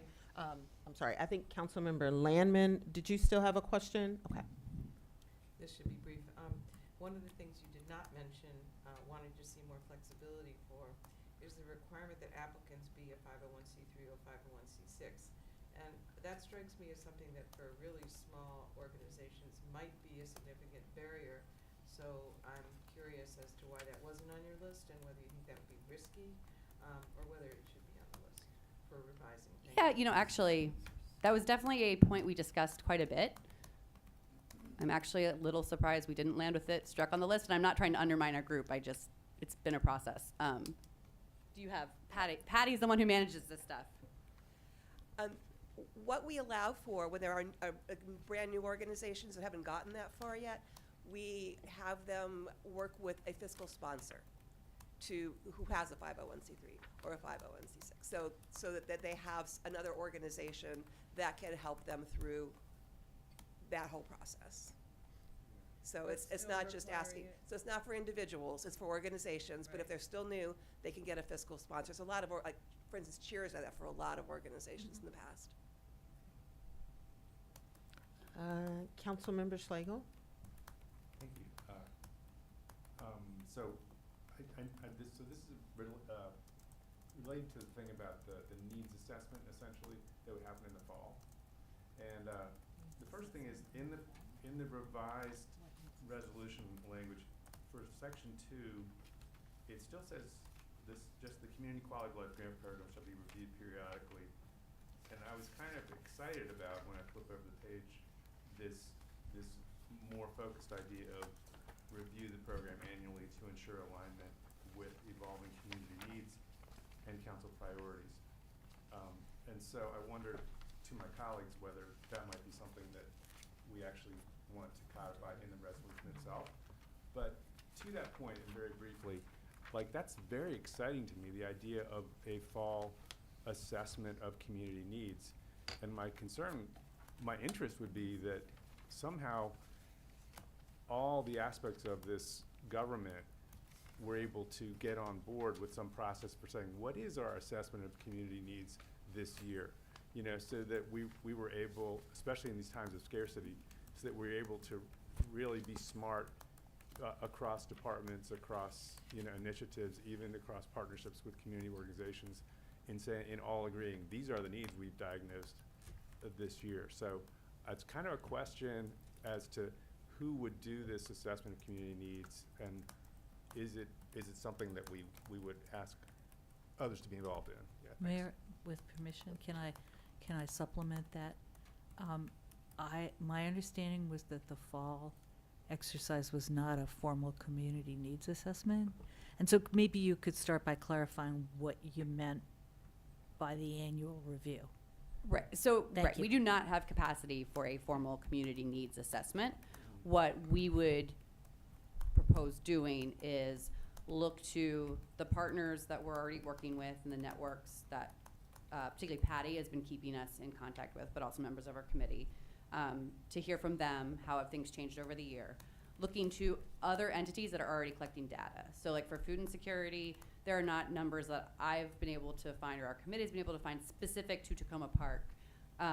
There is demographic data that the city did put a good bit of resources behind to narrow down 2020 demographics. And so looking at things like the regional hunger report that the Capital Area Food Bank puts out in conjunction with the demographics of our community, we can extrapolate, like, okay, this is where we probably fall in food insecurity. Obviously, that's a changing target, but like it gives you a sense. So we would be looking to groups, including if there are some in the city that are doing, like say there's another similar effort like this 2020 demographics assessment, we would be looking to things that are already being produced because we're a group of volunteers. And I know the staff is stretched pretty tight. But if there is, if there is something happening in the city where information is already being collected or there's a need identified, I don't think we would be open to, our interest is in collecting, thinking about in the context of our grant, which ultimately is not that big, but is not insignificant, and then making the recommendation to you all. So it would be an informal, volunteer-based assessment. Great. Thank you so much. Councilmember Honzak? I actually had, like, my two big buckets were mostly what the mayor was talking about, so just digging a little deeper on those. I want to express my particular concern is that given our fiscal restraints that we are facing in the coming couple of years, I'm very concerned that we achieve what you're trying to achieve, but also that we try to also keep very focused, meaning for me that somehow we look at both the what are the gaps that we can't fill, and making sure that future councils or future grants committee members, that it's not so open that it could kind of go a lot of different directions depending on who happens to be on the committee at that time, or whatever. I'd like to see some sort of system for thinking about that's obviously not overly burdensome, and that sounds like that sentiment is shared. But then also with the 75% threshold, I guess I understand that it's good not to overburden on these tiny little grants to get all this data and their privacy issues, particularly right now. But I wonder whether there's some specific methods that you could suggest, perhaps 3 or 4 specific methods that would still allow us to get to the 75% or something very similar that's numerical, that's getting near that kind of a level. So I am definitely not comfortable with something as broad as what's currently been suggested. And I say that in part because I've seen a few programs, and I will not name them, that I can see that becomes problematic, especially when I think about scarce dollars being spent in and maybe I don't share totally the sentiment that, it's not that people outside of our community aren't interfacing with ours and that's not super important, but I think in a time of scarcity as such as we are facing, I feel it's even more important that we just really focus on meeting the needs of our residents with our tax dollars. So I wonder if you could maybe suggest, as you just did a minute ago, some very specific ways that measure could be done, and maybe part of it is in the guidance that's given, like you don't have to collect names, we don't want you to collect names, but addresses or buildings would be an adequate measure, counts, and giving more specificity and definition to what that looks like that reduces the data burden as well. Anyway, that would be my preference, and Okay. sorry, that's Yeah, more of a no, that's- comment than that makes question. sense. Thank you. Could I ask, in that context of your first point about the focus,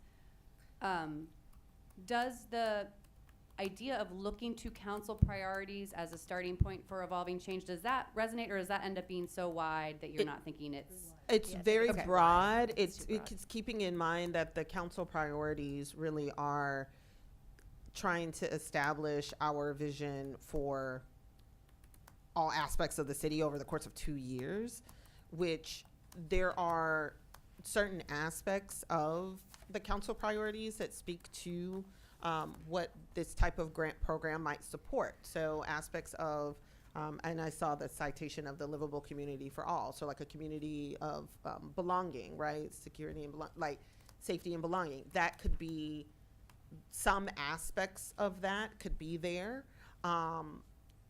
But I would say it may be a little bit easier, and this is a question for staff, if the council were a little bit more specific in terms of, to Councilmember Honzak's point, we're entering into some really tough fiscal times.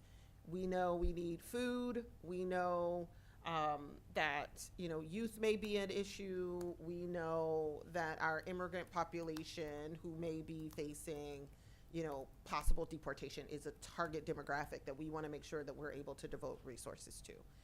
And if this council is of the mindset, yes, that's where we want this year's resources to focus, it might be better for us to just clearly state that. Yes. And then that way you all are able to craft the program or with that in mind versus swimming through the 14 pages of the C that is the council priorities and trying to cherry pick. That sounds great. Yes, I mean, having that kind of guidance would be terrific. I think it, in some ways, I think it feels like we're operating under the guidance of a 2016 direction. And so like that, yeah, again, it's not irrelevant, but it's shifted. And so whether that is a ongoing resolution, new resolution, or a structure that you all name as part of this resolution, that's how, I don't know, if like the committee of committees relates to us, or there's some mechanism that we just know to look to, that sounds great. I think from our perspective, it doesn't need the formality of a resolution, but if that's the most comfortable way to work through that kind of decision making at this scale, you know, and it's, I don't know what the scale is for when you need a resolution in terms of the financial commitment. Yeah. But you know, we already essentially look to you all and the staff in conjunction for what our budget's gonna be. Like thinking of also a guidance from you all as a body, so whatever that looks like going forward as well, on topics would be tremendous. And my hope is also to avoid what could potentially happen if there aren't if there isn't some clarity regarding the structure, the focus of the program, that you then go down this path of coming up with recommendations in terms of who should receive the grant, and you're coming before us because we typically approve. Oh, absolutely. No, you need to and we're approve like, it. why are we paying for Yes. XYZ? Like, how does that relate to what we need right now? And so I just want to try to avoid the committee going down the path of doing this work and then coming back to us to accept your recommendations, and then we raise questions about why the organizations and the work that they're doing are receiving the funds. Did you, Mr. McNally, did you have? So I think to help move part of this along in terms of language, staff can help with putting in some additional language with those kind of like, let's call it instructions. We would want some clarity about like which specific focus group areas we would put in that so that the resolution is updated. The one thing I will quickly point out, so that all the council members are aware, the food insecurity program is going away, so this will just be for the 100, all we're proposing in the FY26 budget is that $110,000 for the community quality of life. Okay. Thank you for that. I thought I saw a hand. Councilmember Layman, did you have a question? I was thinking that the idea of a formal resolution every year may be more than we need, but if this committee can come before us before the grant season begins with your interpretation, bringing with you the interpretation that you have taken of what the community's most urgent needs are that fit within your general purview, and declare for us what it is you think those priorities are, and have some back and forth like we're having today, would that be sufficient in helping to guide you in making your proposals when you come back with the formal recommendations? I'm really asking this question of you, but in part of the mayor. I mean, a formal resolution is not necessarily the only path to take if we have an effective relationship with the liaison to the committee and that kind of thing. I mean, I hear you, and I know I may come across as the bureaucrat here. I think it's easier for everyone when we are very clear in terms of, it helps us to remember the guidance that we've given, and it also helps the committee. I personally don't think that we need to establish these categories every year. I think that if we were to say, hey, these are the 3 programmatic areas that we want the focus to be, it could be for 2 years, which would be this council's term. And then the next council would be able to come in to say, we want to do ABC. Now, the question is, I personally, again, history with grants, changing the purpose of your grants and your just 1-year grants and you're doing it over and over again actually is not.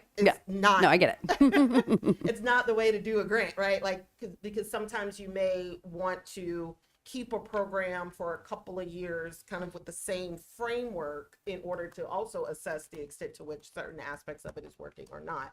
So it might make sense for us, instead of a churn of every year, to say for the next 2 years, these are the policy areas that we are prioritizing for this grant program.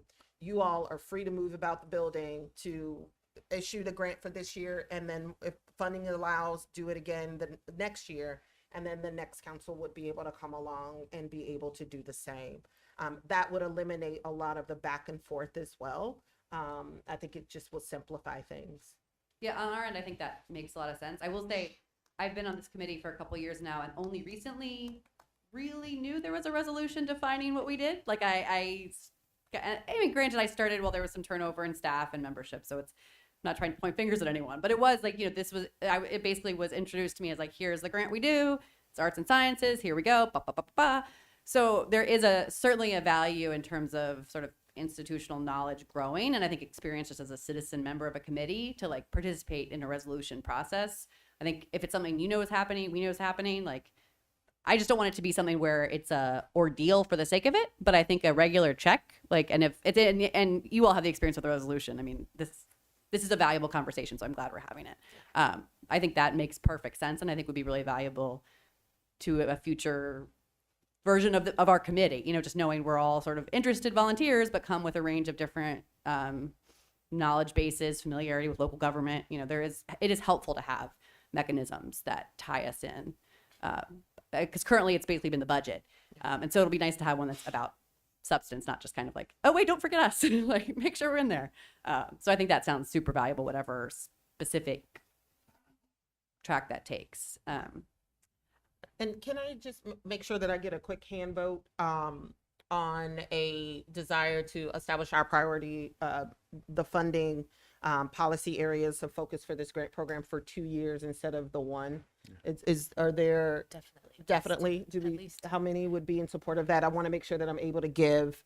Okay. I could just, Go. my hand is up, but I just want to make sure that it's not so seat of the pants that it's like, it feels like this is the thing. Like maybe we have to do our best judgment this year, but having some kind of way where we're periodically tracking and thinking, what's emerging as needs, or maybe there's a kind of a dashboard we track over time so the next council can see how things are going. Councilmember Honzak. I was just thinking, also 2 years is actually pretty quick.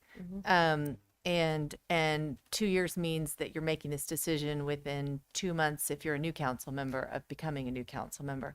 So, I mean, it might make it more sense to do it every 3 or 4 is what I'm thinking. Anyway, I mean, I'm thinking about, you said 2016 was the last time maybe that the guidance was given. Yes. Where would we be now if we had a grant that was established, let's say in 2020, probably somebody would have said COVID-19, food security, inflation, and although we've been through all kinds of turmoil, it seems like had we been on approximately a 3 to 4 year cycle, it would have been about right. That way also your grantees aren't running, getting their grants ready, and then going, oh my God, it's not gonna be kind of the same 2 years from now. I think 4 years 3 to 4 years is at least a little bit of breathing space. I'm just, 2 years is real quick too. I'm just saying.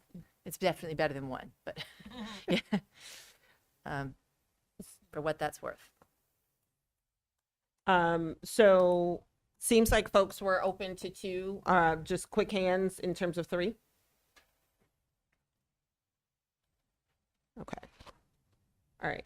So what we can do is definitely work. Devin will chat, make sure I put together some language.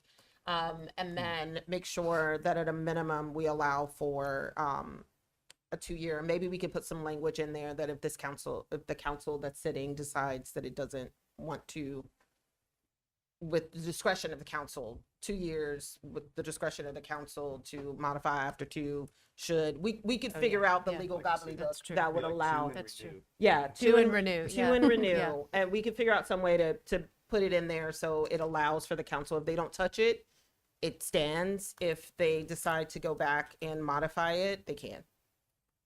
Could I just add that on a committee experience front, I think the 2 and renew sounds like a really useful way to work because we have turnover. And I think something that happens every 4 years is going to feel like a surprise. Yeah. Something that happens every 2, even if it's just yep, we're good, keep going. Okay. Seems valuable for cadence building. For the cadence. Yeah, I like the 2 and renew concept. All right, awesome. Well, thank Thank you you all. so much. I apologize. I know this was a much longer conversation than maybe you all anticipated, but we appreciate you taking the time out. And just for council members, we will be discussing this resolution in an upcoming meeting, and I cannot tell you the date right now because my brain is fried. All right. Thank you so Thank much. you so Take care. much. Have a good night. Bye-bye. Thank you. Okay, next item on the list is the city manager's overview of the recommended FY '26 budget.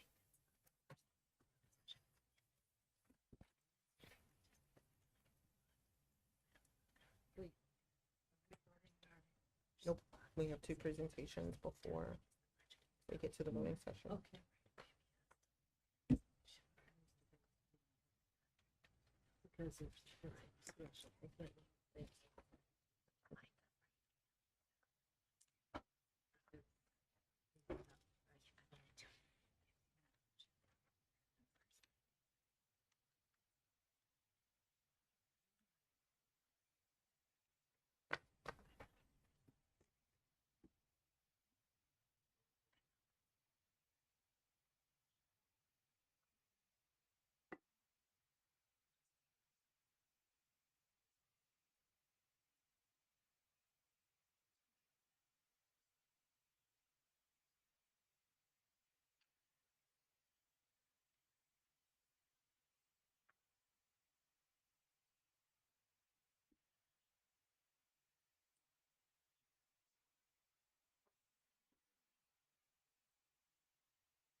This evening, we'll try to work through these various slides.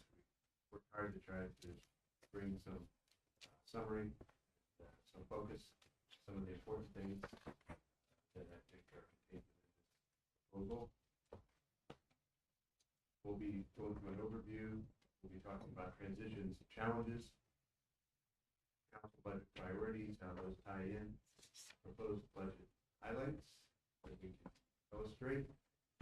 We have notes with respect to FTEs and also some information regarding staff recommended reconciliation items. The budget document was, the numbers and format, so forth, were locked in several weeks ago.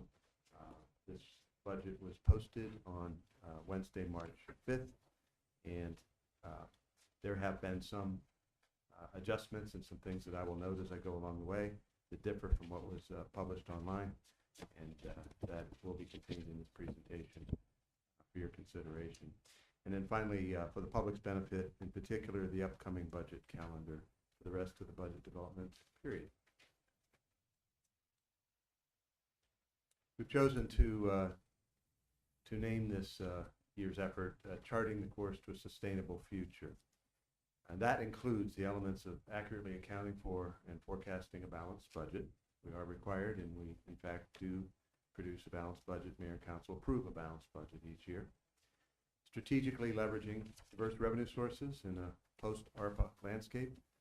For the public, that's the American Rescue Plan Act funds that the city received several years ago, like most other communities, that were able to be used to great advantage for a period of time.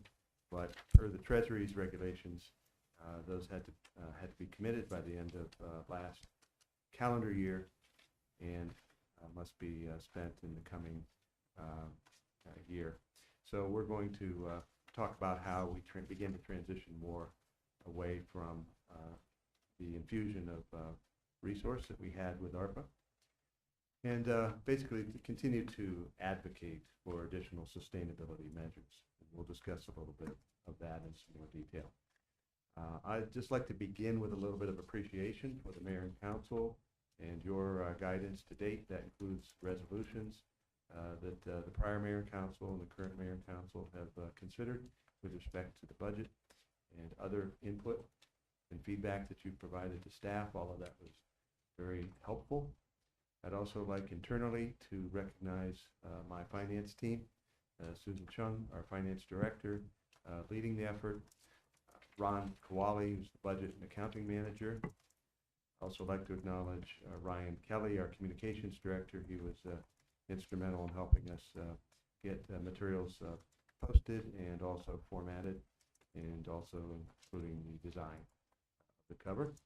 I'd like to acknowledge the staff that's worked very closely with me, in particular Deputy City Manager David Eubanks, and also Deputy City Manager Andrew Boldick. They were instrumental in working with me in helping to pull this together. Also like to thank all of the department directors. Each of the departments submitted proposed budgets to the city manager's office for our review and multiple meetings and discussions. And we obtained critical information that we needed to compile this budget from the various departments. I'd like to also thank the employees. We did provide opportunities for employees to submit ideas and suggestions along the way. And very importantly, and last but certainly not least, feedback from our city residents. We began a survey of the budget. This past, we had, I think, 424 responses from the public. Those are included as an appendix to this proposed budget document that you have, as are the results of the city council's survey. So that was another mechanism that you used to share information with us. But city residents, and all along the way, and as we continue, that voice is very important and much appreciated. This slide indicates, sort of at a quick snapshot, the various property tax rates for the city over a number of years. We've gone back to FY14 just to illustrate that for a number of years there, FY14 through 17, it was higher than it is now. And then you can see the fluctuations that occurred since. FY26 was at 55.2, that's cents per $100 valuation. In FY25 budget, the current budget that we're in, it was also the same tax rate, 55.22, and we are proposing to not increase that tax rate for FY26. The FY26, one of the reasons, there's a number of reasons we'd like to recommend at least maintaining the current tax rate as opposed to raising it. We do want to be sensitive to overburdened and fixed income residents. There are obviously unprecedented changes occurring within the federal government that may affect finances. Anticipated cost of living increases and inflationary adjustments across the board that we have to consider, and we'll talk about those in some more detail. Upcoming employee collective bargaining negotiations, we begin again this fall. We're in the third year, current fiscal year, we're in the third year of a 3-year agreement. And so we want to be able to negotiate with the unions as required, and also make fair and appropriate adjustments for non-represented employees. And lesser levels of revenue would only increase any budget imbalance, and we do not see that as sustainable for the future. With respect to the proposed budget overview, triannual property tax assessments were issued in December of last year. As a tax summary for real property for FY26 as it applies, total property tax revenue generated was approximately $16.99 million. Total assessable real estate tax base increase, $108.2 million, or represented a 3.64% increase from the current FY25. And the increase in property tax revenue that we received is $597,212, again representing the 3.64% from 2025. And that's what we estimate would be the additional tax revenue based on the assessments for FY26. This illustrates some information with respect to all funds. 2026 total revenue, all funds, is approximately $38 million. We are going to be having a conversation with you all about potential revenue increases, including in the railroad and utility tax rate category. Department fees as necessary to help cover costs.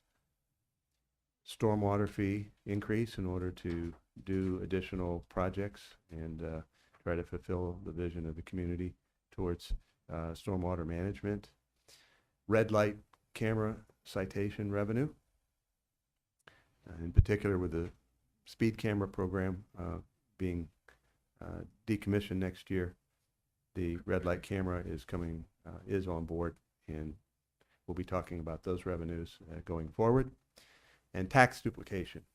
This is monies received in certain categories from Montgomery County for certain services that the city provides. On the expenditure side, all funds, that number is approximately $40 million. The city's budget is composed of 5 primary funds: General Fund, Stormwater Management Fund, Special Revenue Fund, the Speed Red Light Camera Fund, and American Rescue Plan Act Fund. Let's talk about the general fund a bit. The general fund is the general operating fund of the city. Total general fund revenue is that we estimate for 2026 is $31.89 million. Total general fund expenditures, $33.76 million. Expenditures exceeded revenues by $1.87 million and would be covered by the equipment replacement reserve and unassigned reserve. The unassigned reserve contribution, that piece would be approximately $1.5 million. This contribution is derived from the FY25 projected intentional surplus created by the mid-FY25 ARPA transfer for previously ARPA-funded projects that will not be completed in FY25, such as the currently budgeted $1 million in the police dispatch atrium project, again, part of the current budget, and $300,000 for year 2 of the mental health clinicians pilot, and $160,000 as a continuing number for the recreation center redevelopment planning. And equipment replacement reserve anticipated expenditures would be $434,121. These charts illustrate expenditures. Won't go through all of these categories, but we do, you can see the more predominant ones. The largest ones in terms of we have them by both activity and by fund expenditure type and expenditure activity. The largest ones with respect to activity are the police, public works, and general government. The largest ones with respect to type are personnel, services and charges, and capital outlay. With respect to revenues, this chart illustrates sources of funds from various categories. The largest, of course, is the real property at a little over 53%, income tax at 15.37%, and intergovernmental funds that we receive close to 21%.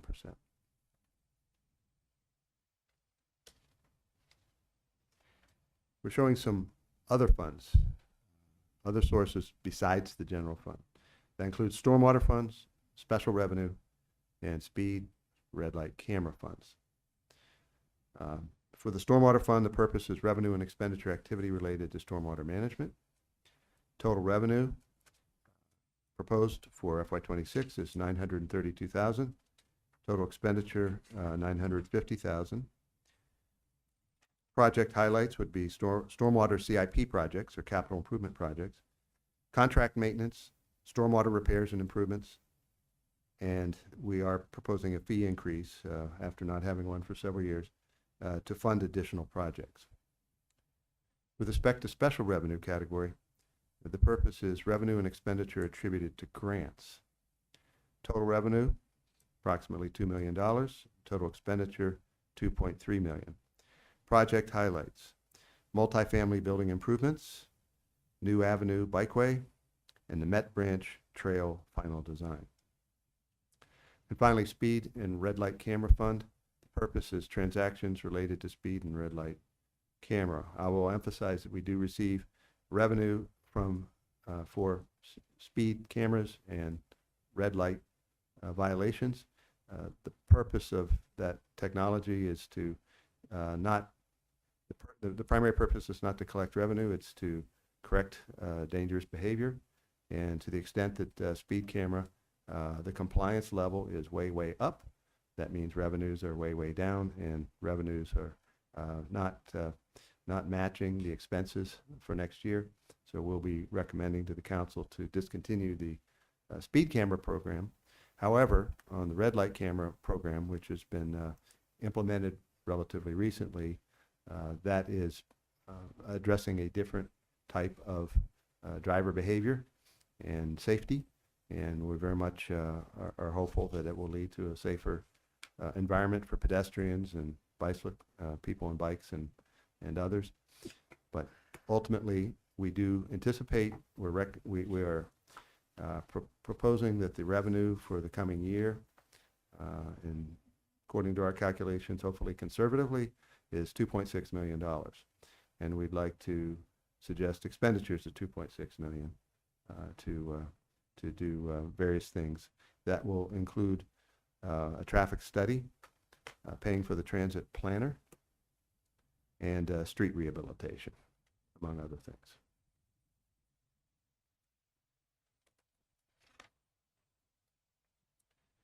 The city's capital improvement program, or CIP, covers 6 categories: equipment replacement, information and communication technology improvements, park development, infrastructure improvements, facility improvements, and stormwater management. Total CIP expense proposed for next year would be $6.3 million. That would include a $434,000 contribution to the equipment replacement reserve.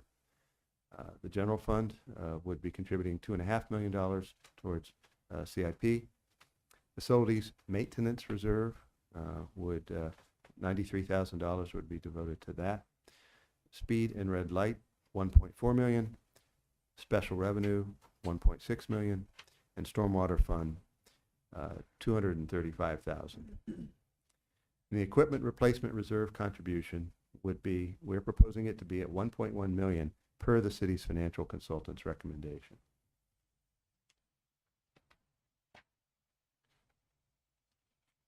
This is a year of continued transitions.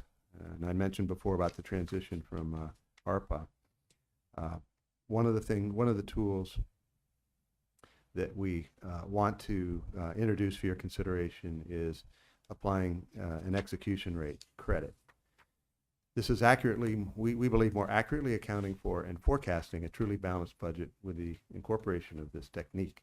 It's based on historic city trends and recommendations that we've gleaned from GFOA, which is the Government Finance Officers Association, and data from the Bureau of Labor and Statistics.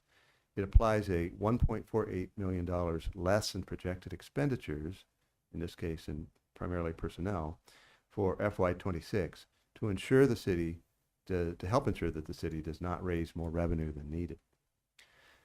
We're also looking to fully funding the city's long-term liabilities and programs. That would include the equipment replacement reserve, police pension fund, maintenance costs for streets and sidewalks, vehicle repair, and so on. This would also, we need to support former ARPA-funded projects. As the ARPA money has depleted, we have some programs that have been identified previously by Mayor and Council as important, including community connectors and the Police Department Dispatch Atrium project. And finally, to realize full operational revenues of the city's new red light camera program. So I alluded to that a little bit earlier. Challenges. We had a lot of challenges in putting the current budget together for FY25, and challenges continue into planning for FY26. This includes the expectation of continued higher inflation in coming months and years. It also includes increased costs of employee wages and benefits associated with honoring collective bargaining agreements and cost of living increases for non-represented employees. A full obligation and expenditure of the city's ARPA funds. Continued annual decline of the cable TV funds. The discontinued speed camera program and associated revenues that came from that program. Possible reduction by the state of Maryland for highway user revenue. Each year there seems to be some suggestions in Annapolis that these funds be cut back for municipalities. And we work with MML and our legislative delegation, and the Mayor and Council's been very strong in supporting continued receipt of highway user revenue that we use to help maintain our own streets. And finally, possible continued reduction in federal, state, and county funding, including in FY26 reduction in the police SAP grants, and that's a police, really a police operational grant that we get from the state. What we've learned is that we're going to get a little bit less next year.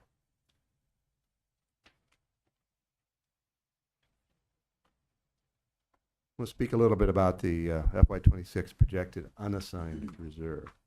The FY26 proposed budget achieves a projected general fund unassigned reserve balance in excess of the 17%, which is that 17% benchmark is per a council policy. The unassigned reserve balance as projected would be 9.03 million, or 28.3% of total revenue. With recommended reconciliation items, which we're going to discuss in a moment, some adjustments, that takes it down a bit to 8.6 million, or to 27% of total revenue. Again, the council's policy is to be at least 17%. One of the reasons, I got a number of reasons here that I'd like to suggest that we consider maintaining a balance in excess, and if not well in excess of the 17% established by the council. One is to help collateralize the new red light camera program revenues in the event our early revenue projections fall short. You know, we are in some new territory with a new technology and a new program. And you know, based on early levels of citations issued, we have some hope that our revenue projections are going to be accurate, if not even conservative. However, there's still projections, and so we want to be a little bit cautious. It's certainly within the realm of possibility that red light camera revenue will be less than we think it might be. Next is providing a year one excess reserve against fluctuations in the execution rate credit. Again, that's a new technique that we're providing in order, frankly, so that we're not purposefully budgeting more than we need, but we also haven't used that tool before, and we want to have a little bit of a hedge should the savings not achieve what we hope they would. Future budgets will likely carry less surplus year to year. So what we're seeing with this 27% is not typical, and very likely nothing we should count on for future years. And there's uncertainty during the upcoming fiscal year from the potential of lower income tax receipts due to the federal job cuts, among other things. Mayor Council budget priorities. Here we wanted to illustrate a little bit how we're going to tie some of the established Mayor Council budget priorities to some of the proposed spending in the upcoming budget. On the left, under priorities, one of them is to continue to advance housing efforts and implement housing policies. To that end, on the right, you can see that rental housing analysis, $85,000, and a multifamily building improvement fund, $150,000. Those are two proposed expenditures, which we can discuss in more detail when we get into the budget departmental presentations. But those are two examples of funding towards a council budget priority. Next was continue to improve community safety, traffic calming, and bike pedestrian safety. To that end, some examples of spending proposed are traffic calming and ped safety improvements, $200,000. A traffic study at $75,000. Also, safe routes to school, $45,283, and safe streets for all grant of $264,000.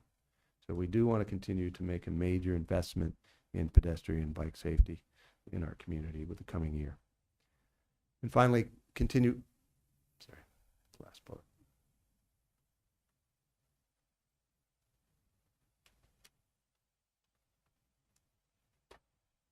Thank you. Continue planning for the replacement of the Tacoma Park Recreation Center. This $160,000, that's been in the budget for a number of years. This, I think, was originally sourced from a grant that we had received. This is ultimately for some pre-planning, and I know that Mayor Council has expressed an interest in having much further conversation about the direction and options with respect to a replacement recreation center. And this would be some pre-development money that could be used to try to implement the direction that the Mayor and Council would like to go as a result of those conversations to come. That was formerly ARPA. That was originally ARPA money, David's reminding me. Thank you. But I just want to confirm that there were NED grant dollars also that were made available. 175 used last year. Okay. Here are some proposed FY26 proposed budget highlights under different categories. Social and community programs. We're looking at the city homeowner tax credit, $135,000. Community quality of life grants funded at the same level as last year, $50,000. Food insecurity grants, $60,000. Recreation scholarships funded at $180,000. Tree Tacoma, $50,000. Summer enrichment program, $45,000. Recreation center redevelopment, we mentioned a moment ago, $160,000. And farmers market grants, $20,000. Under infrastructure projects, street rehabilitation, $500,000. Stormwater capital improvements, $235,000. Street light upgrades and maintenance, $20,000. Public space management implementation, $30,000. And equipment replacement and reserve contribution, $1.1 million per the recommendation of the financial consultant. Under pedestrian safety and transportation, traffic calming and pedestrian safety improvements, $200,000. New sidewalk design and construction, $300,000. Met Branch Trail Project, $264,000. Maple Avenue Connectivity Project, $34,840. And New Hampshire Avenue Bikeway, $212,200. Under the category of housing and economic development, community events grant, $60,000. Pre-development fund, $50,000. And housing development support, $250,000. Internal operations, public works facility design, that figure is going to be suggested to you in reconciliation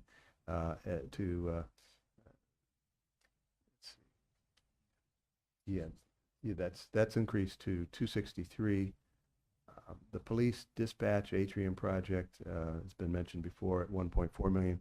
That's also going to be alluded to when we discuss the reconciliation. The next three bullets are things that we'd like to investigate. We'd like to ask for these funds in order to try to find ways. This gets to the sustainability. Ways that we can find most cost-effective implementation of services. This includes vehicle lease evaluation. The point has been made that perhaps the city could spend less on vehicles if some, or well, I'll just say some, are leased. There are some categorically that aren't available for lease, but this is something if the mayor and council wish to explore this, we do think that we're going to need a little bit of assistance and get some expert and independent advice on the pros and cons and the relative cost savings or not that may come from leasing vehicles. Performance measurement implementation. What we're presently doing per the mayor and council's prior direction is a performance measurement, design of a performance measurement program. And we have a consultant who's actively working with us, with staff right now, but ultimately there is an implementation phase, and we'd like to talk to you about that in the course of the budget process. And finally, revenue and expenditure fiscal analysis, $50,000. This goes beyond the revenue forecast that the city has done in recent years. It would incorporate that, but also do a more expanded look at some of the foundational issues with respect to our city finances. And I'd like to have a broader discussion with the mayor and council about our finances.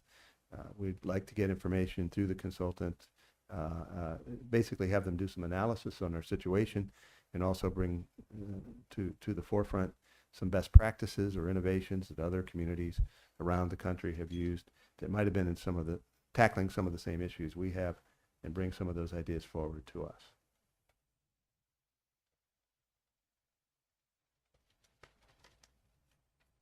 Notes with respect to FTEs. What we're providing here is a 10-year look. This would be FY17 through the proposed FY26.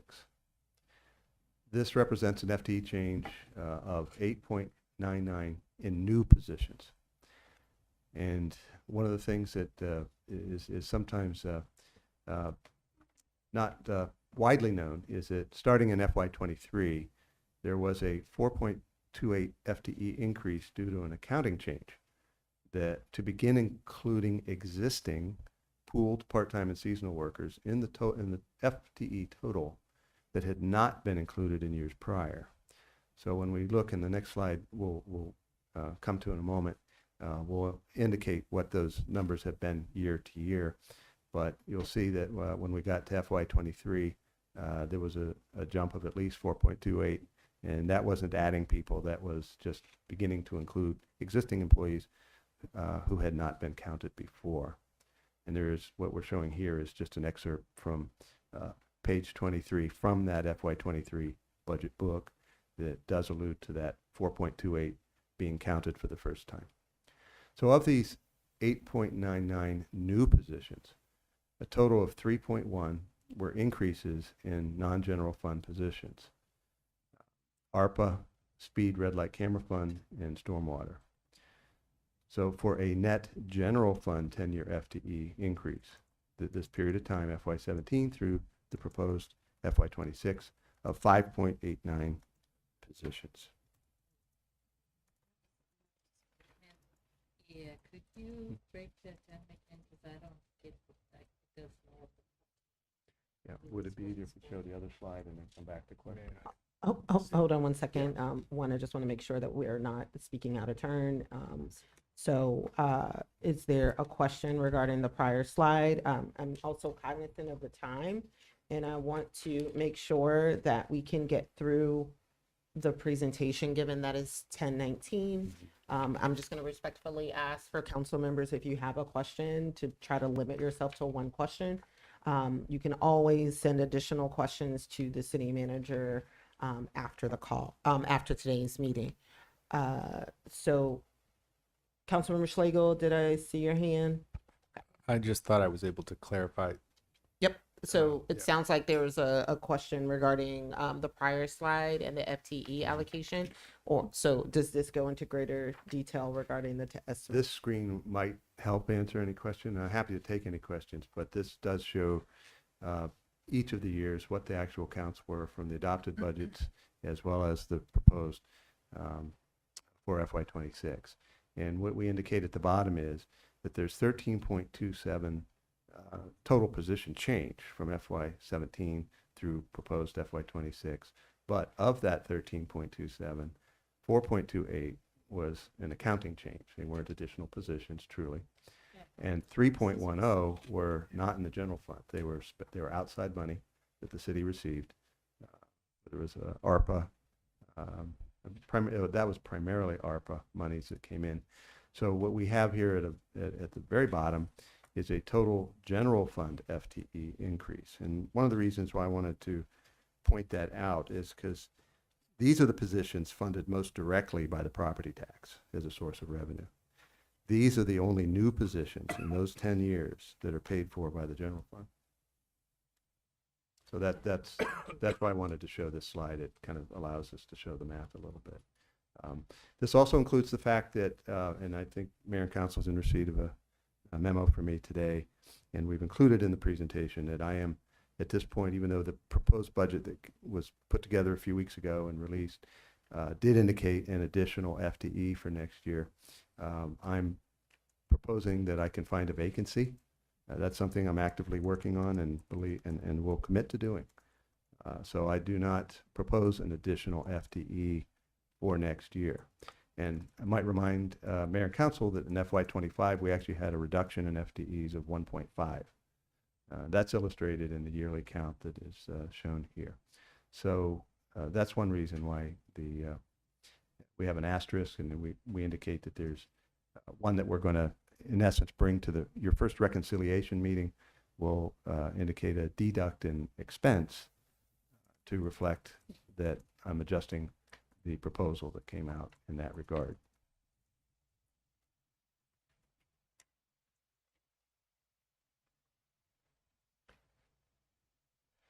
FY26 recommended reconciliation items. Now, these are some things in the interest of being very upfront and transparent with the Mayor and Council. We've begun to accumulate various adjustments that we're going to want to talk to you about, adjustments to the proposal that you've received. First of all, the budget data entry closed on January 29th.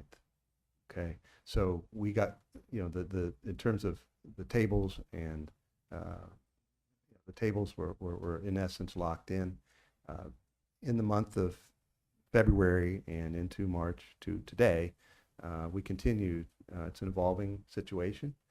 We continue to try to refine the numbers. We try to also be very upfront about some additional costs that we didn't recognize or fully know about at the time that the document came out. So I'd like to just walk through those with you for a moment. And by the way, the first council reconciliation work session is on April 2nd per your budget calendar. But the recommended reconciliation items would net about $416,000 in the general fund in additional expense. First of all, on revenue, this is a revenue reduction. The police protection grant, we didn't receive word of this till after we had locked in our numbers, but the SAP grant for police, we anticipated to be closer to 590. I believe that's what we got this year. It's been reduced by the state to 525. We're trying to learn a little bit more about why that happened, but that's apparently what we're receiving. Expenditure, the facility design increase. Okay, initially we had, we need to reflect that the $263,000 from special revenue, that's where we put in with a state grant application through the legislative bond initiative program. This would be for a public work, for design and investigating, identifying what are the needs for that phase 2 of a project that was originally envisioned back in 2009. Phase 1 was done in 2011. Funds were not available since then, and phase 2 did not occur. I think initially we had in our budget proposal $150,000 for that expense, and we have since recognized that that's a higher number. So we just want to be upfront about that. And that's the corollary to the expenditure. Then another, with respect to the police dispatcher center renovation, we are looking at a additional estimated cost of $285,000 for that. The reason for that is that we wanted to put in a contingency. That wasn't included in the 1.4 million, as it turns out. So 15% is a good conservative percent. We want to make sure that we don't have to continually come back, to if council ultimately authorizes the contract for that project, we don't want to continually come back if there are any cost overruns that are beyond our control. So a 15% contingency will cost $210,000 in the budget. Also, the 1.4 did not include construction management, so we're going to put $50,000 in that based on research that Daryl did, Director Braithwaite, for that relative cost, and also related to that, $25,000 for architect oversight. Next expenditure, HCD department renovation increase. This is something we want to at least talk to you about. The HCD area, I guess office area popularly known as the bullpen. There are no offices. This has been a long, planned project. It's been cost estimates have been achieved several years ago. It's just never been done. We have situations where our housing tenant employees and meet with residents, and there's no privacy. I mean, they have a number of the folks that work back in that office area do not have really any separation. It's just kind of benches, so to speak. They're not even really cubicles. So this is something for your consideration, but this goes to functionality and also employee morale as well. Multifamily Building Improvement Grant Program.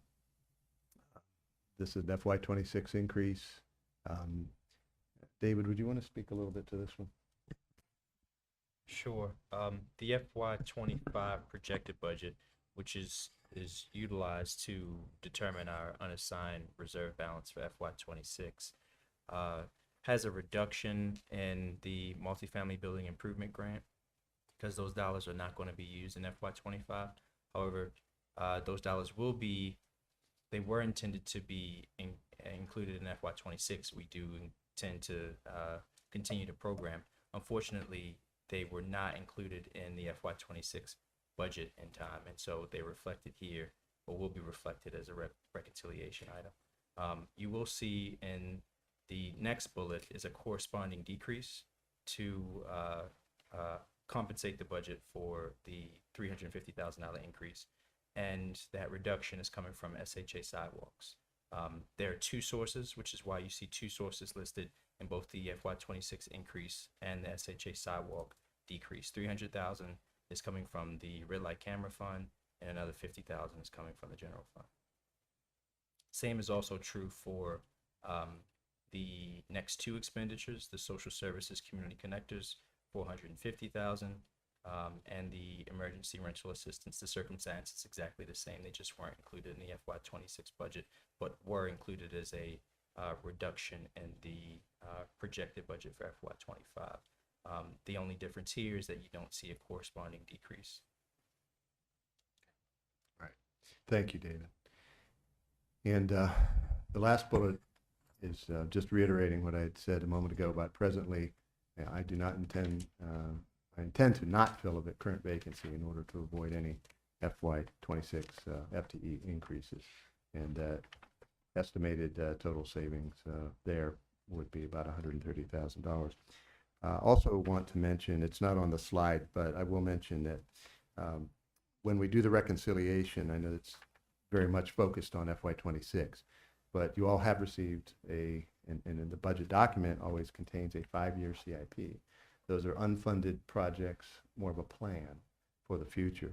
And the FY25 budget and the proposal both currently show in the CIP reference to proposed construction amounts in FY27 for both the Phase 2 facility construction at Public Works, as well as $1.5 million for construction work in the police department. We don't have any basis for those numbers because the design, in the case of the Public Works, the design hasn't been done. I'm going to ask during the reconciliation, I'm going to suggest there just not be reference to construction amount at all. And because ultimately this is an investigation, if it's Mayor and Council's ultimate pleasure to fund, or we get outside funding through the legislative bond initiative to do that study, and then Mayor and Council can have its conversation about whether to proceed, and if yes, when, and how, and all the rest of that. So until then, I don't see the point of putting a estimate in. That $850,000 that shows right now in FY27 is unfunded was simply an estimate that Director Braithwaite was able to get from the design consultant that we've used on work at Public Works. And the $1.5 million figure, it's not just 1 year, it shows in FY27 and FY28 in the CIP. Those are numbers that have been around for over 10 years. They even predate Chief Duvall. None of us is sure how those numbers were generated. I think they were probably at some point some notion of additional work. To me, and even to the chief, they're not real in that sense. It's not a budgetary sense, budgetary issue in the sense that it has nothing to do with FY26, but from a fiscal plan and messaging to the community, I think it's important that we not show those, because those numbers, we don't have any confidence in it. They're just not built on anything. So I just wanted to mention that. And when we do the reconciliation, I would ask for your indulgence to have us modify our unfunded out year CIP categories that I just mentioned. Okay. And we're nearing the end. Budget calendar, I won't go through all of that. I think if folks can take a quick screenshot, or I tell you, the public can go to our website where it's easy to find into our budget. In several places we do have our budget calendar. So we are looking forward to beginning to bring the departments before you for introducing individual department budgets and elaborating on the things I've been talking about. We also look very much forward to the public hearings with the community, and then our conversations with the Mayor and Council with respect to budget reconciliations. And thank you for indulging us this time. Great. Thank you very much. Do we have any questions? Again, let's keep it to one.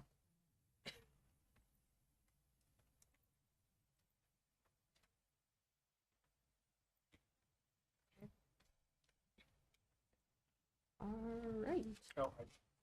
Councilmember Slagle? It was, I had to think back because it was in the very first page. I just wanted to ask, it was very near the beginning, on the FY 2026 proposed budget overview, the one that has the bar graphs of the tax rate. The last bullet point says, lesser levels of revenue will only increase any budget imbalance and is not sustainable for the future. And so I did want to ask whether you had looked at it at the other side of the ledger. And so did you consider any reduced levels of service in any area in pulling together this budget?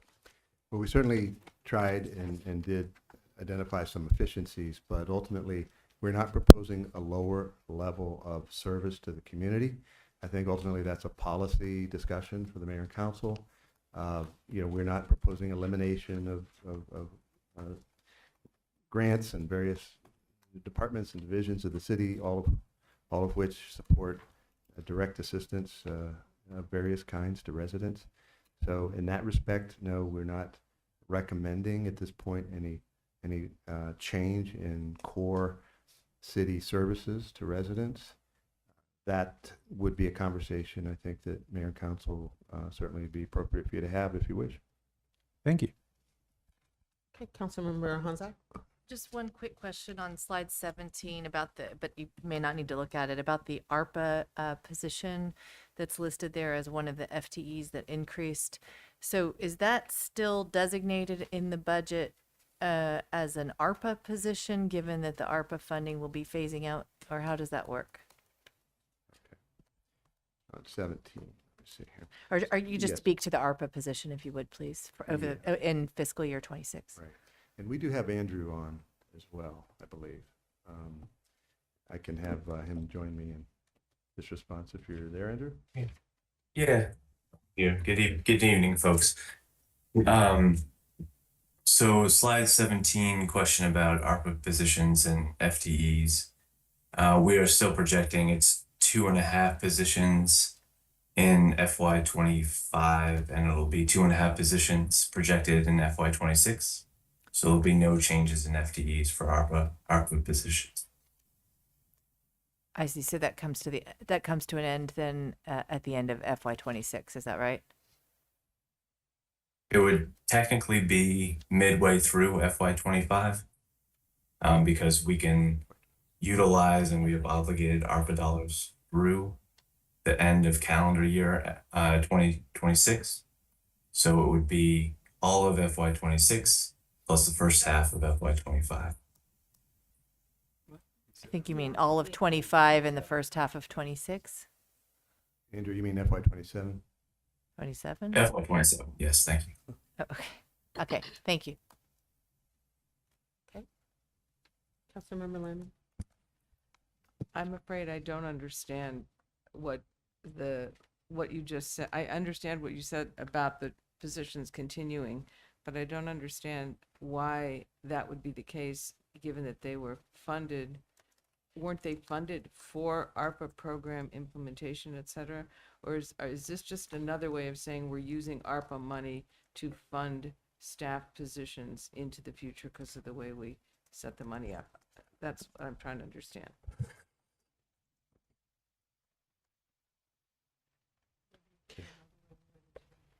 So what I will try to clarify. So excuse me. So in the FY26 budget, which is what we're talking about, we're planning to continually fund the 2.5 positions that have been ARPA funded, that are ARPA funded in FY25 into FY26.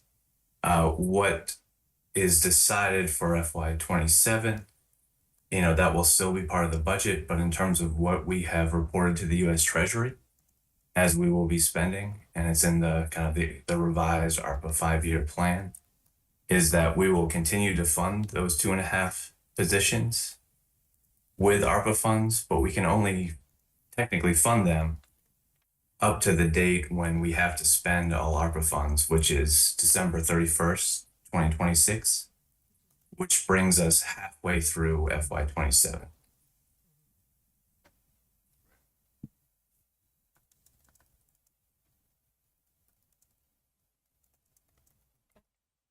All right, Councilmember DeBala? I'm getting my sources mixed up. Maybe it was in the budget book and not in the slides here. But you had a list of assumptions about FTEs and salaries and wages, health insurance, and so forth. And I gathered from that staff that are unionized get a total of 4.5%. No. Okay, so someone earlier raised the question about the difference, the apparent difference. But I think perhaps not actually difference in the union versus not union salary assumptions.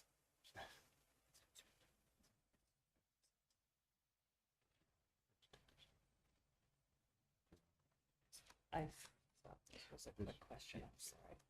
I can take this answer in writing if Yeah, you're- let us get back to you all with a, we'll lay it all out for you. Yeah, it's fluctuated. I mean, quick question. the quick answer is that the union contract amounts and, the way the contracts were set up is that employees making below a certain amount got a higher increase. Oh, that's right. Okay, and on the front end of the contract, there were much higher percentages, okay? I think Oh, the right. I So think the- in any given year, Yeah. some people appear to be paid less, but they got Yeah. paid more the year before. I remember this now. Thank you. Yeah, if you could write that down, Yeah. that might help everybody. And Thank I you. think in the year before this current fiscal year, FY '24, the non-represented employees got a noticeably smaller increase. We got a smaller increase Yeah, relative to the unions. Again, I So can it's take it's that fluctuated. answer and- Sometimes the unions get more, sometimes non-represented. And we've used traditionally an indice, a certain CPI. So we've been consistent over the years with that, is my understanding. And that's also fluctuated, so, versus negotiations. And it is certainly not unusual that there is non-represented, we're first of all, we're working to get back to a merit-based performance, merit-based system. Okay, so a component of increases will be going from just a pure cost of living back to more of a merit-based. And so that makes it more complicated, but also I think makes it more appropriate. And there's a whole lot of math that goes around that as well. So let us provide some additional information. Thank you. I about that. appreciate that. And at the end of all of this, perhaps someone will tell us how and when you want, because we all have more questions. Mhm. How and when you want us to send them into who? To David as collecting, David is the, has graciously offered to receive council budget questions, and he's compiling them, getting them out to the departments that need to respond, and helping to collate all that into responses. I think just even today you did the first round of budget Yes, you did. questions. Thank you. So we'll continue to do that. Please get them to David, and we'll do our best to timely get them answered and back to all of you. Thank you. Wonderful. Thank you so much. I try to pace myself with questions during budget because I know we're going to have many more meetings. Yep.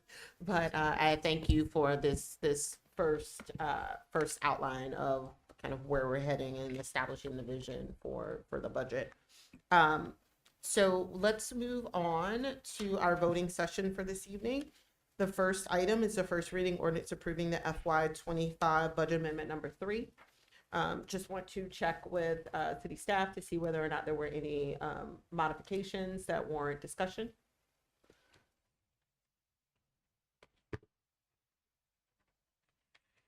Good evening, Mayor and Council. There were no changes from the work session. So this budget amendment, third budget amendment, the numbers are the same as in the work session. Wonderful, thank you so much. So would someone like to move the first reading ordinance approving the FY '25 budget amendment number 3?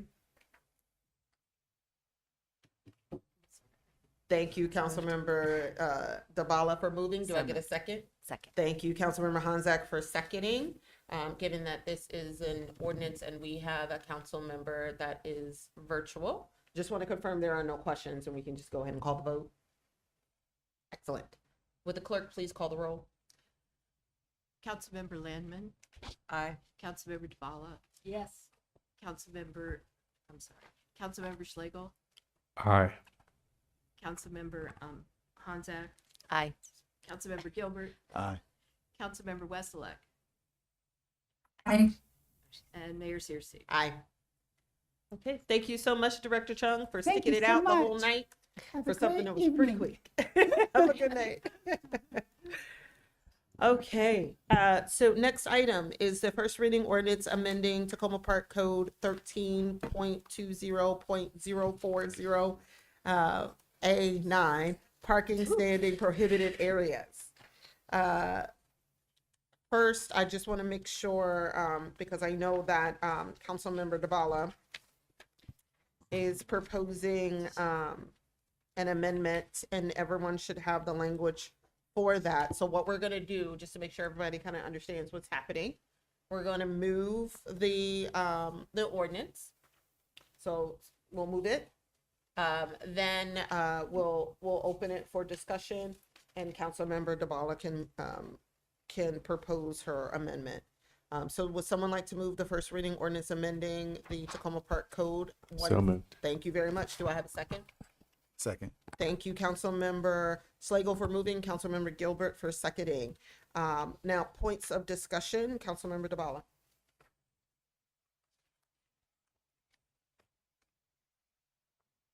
Thank you. So, after the discussion we had last week, I let a lot of residents in Ward 2 know that this was coming up, and I got way more feedback than I was expecting.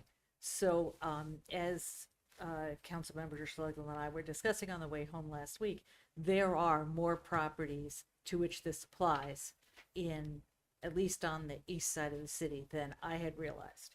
There's a lot of places that don't have sidewalks and don't have driveways and have hills. So there's a lot of stairways that come right to the curb. The other thing that it turned out, at least for Ward 2, was that many people don't have the problem that led to this proposal in the first place. Either for a whole bunch of reasons, they work it out and it's not a problem for them. So the idea that we would legislate a solution citywide for a problem that, at least in Ward 2, appears to be pretty localized seemed overly ambitious. So I looked to staff to talk through some options, and what I would like to propose is that instead of it being universal, whether it's marked or not, that instead we do essentially do it by request. If it is marked with signs saying no parking, then clearly no parking. And how you would have a sign in a place, this would not be in the code, but in practice, if a resident had this problem, they would ask for the sign. And that, in a nutshell, is the difference between this and what we talked about last week. Another thing we talked about was a parking permit. Well, so that there's a bunch of problems with that. It's late, I won't go into it. We talked about a permit to have doesn't matter. This is where we wound up, and I think this is a good compromise. In general, I might not like something that appears to create an equity issue, because how do you let everybody know about it so that they can choose whether or not to do that? That's an issue for a lot of things in the city, and we're working on it. In this particular case, we would, as we talked last week, have to make a concerted effort either way. Whether we do the first proposal or this amendment, we would have to make, as council members and as a city, a concerted effort to let everybody know that this is happening, either way. So I am comfortable with this amendment for these reasons. So do I read the amendment into the record and then ask if anyone has questions? So what we would need to do is you would read your amendment. Okay. You want to move an amendment, someone would second the amendment, and then we would vote on it. Okay, so I move that we amend the proposal to say, after the driveway part, to or in front of a public or private access stairway, so we're making stairway clear, that immediately butts the curb and that's identified as no parking or standing by adjacent signage, roadway, or curb markings. So immediately abuts the curb, that was there before, and that is identified as no parking or standing by adjacent signs, roadways, or roadway markings or curb markings. So that's really the new part. Do I have a second? Second. Thank you, Councilmember Gilbert. Thank you. Any points of discussion regarding the amendment, Councilmember Lamon? Point of discussion, and a potential friendly amendment. The concern has been with, sidewalks and traffic calming, that there's not necessarily a knowledge base around the city that you can get these things, or that it's not sort of equitably offered.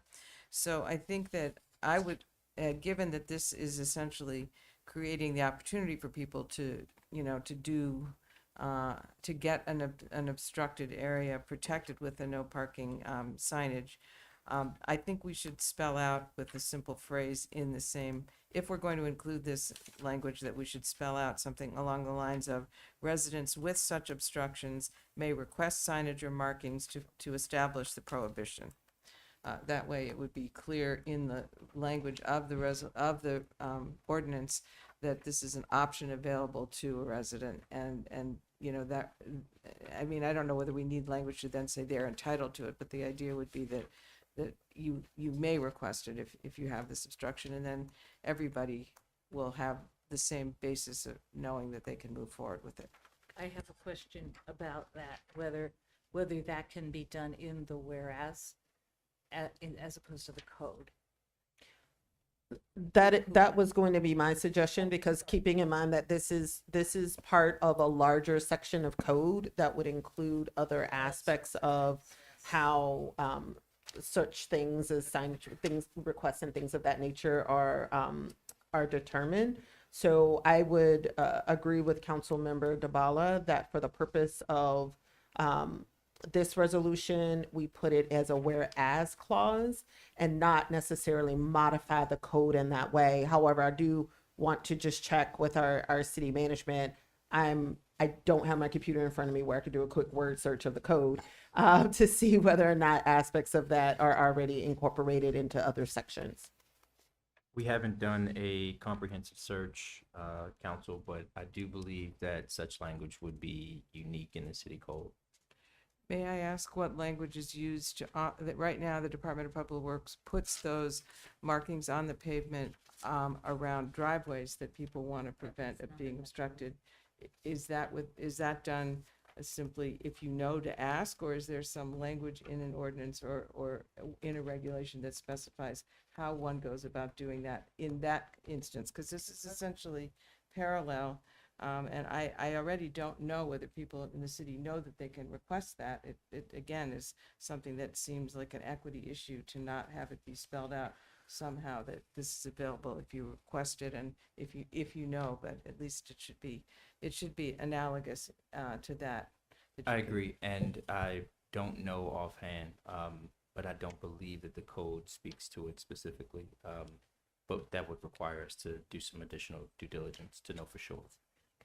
I wouldn't object to this being enacted at the same time that the city staff take a look at clarifying in the language of the ordinance somehow those elements that are subject to essentially the discretion of the taxpayer to or the homeowner to request or the city to implement. It seems like it should be parallel for those two. Can I make a suggestion where we are not let's see, okay, the subject to subject blah blah blah blah blah blah blah blah blah. We can perhaps tweak a whereas, which would ask for the staff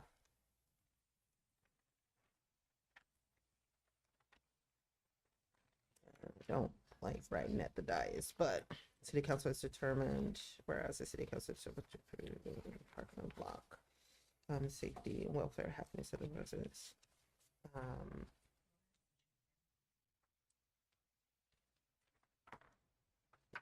Which one, the last whereas? That has to change anyway? I was gonna make it a separate one.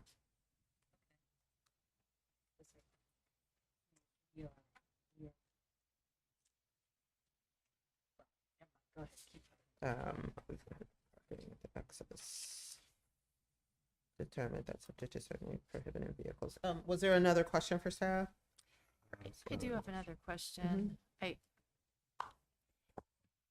I'm sorry that it's late and I'm not remembering. I didn't spend as much time with this particular ordinance as I probably should have, but I share the concern that you have expressed, but I also can't remember if we talked about disability. The way the language is right now, it says it's only referring to immediately abutting the curb. I'm aware of at least one instance in which someone has placed an X at the bottom of their staircase that does not actually abut. There are no railings that come all the way down and across the sidewalk to the curb, but without that X there, they can't actually make sure that the person who's in a wheelchair can get down and into a vehicle, for example. I don't know what the solution is, but I do feel like in the name of equity, what's that? Handicap room? Parking permit?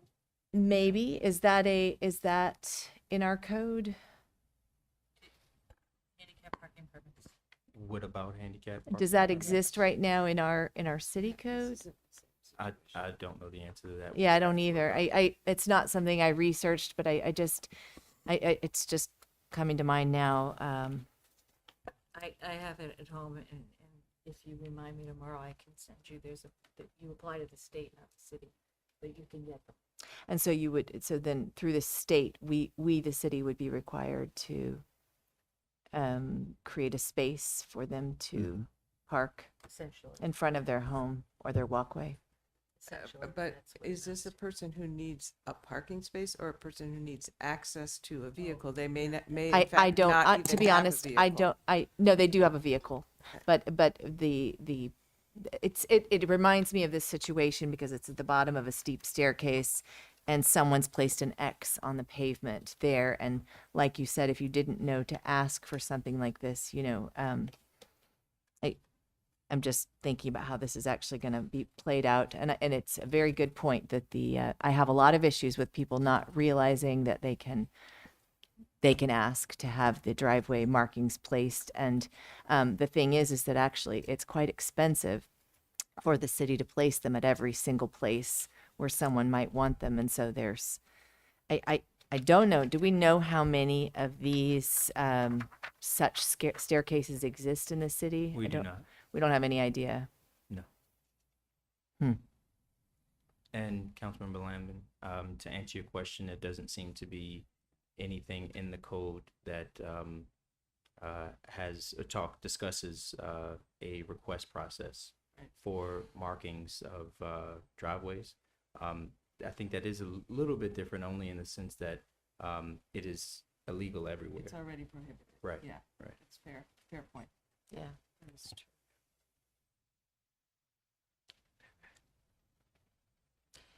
Okay. Could I ask one more on just, but is that, may I ask one more question? I'm sorry, I forgot to ask.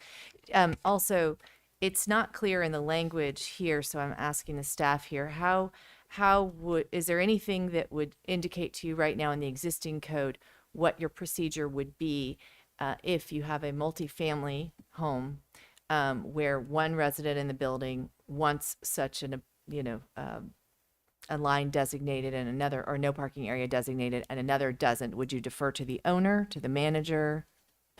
The language right now Is there doesn't any- speak to it. I think when the question was raised last week, the circumstance that I think we were discussing is a situation where multiple of these instances existed on the same street, in which case there would be a number of otherwise available parking spaces that would now be not available. What this new language in theory would do is allow the neighborhood to decide which of those parking spaces are no longer allowable. So I think the likelihood of that particular circumstance is maybe diminished to some degree with this new proposed Possibly. language. It's also possibly left to the discretion of owners who may not live there. The But code yeah, right I mean, now it doesn't does suggest help. whether it Yeah. be a renter or a owner Mhm. is capable of making the request. It doesn't specify.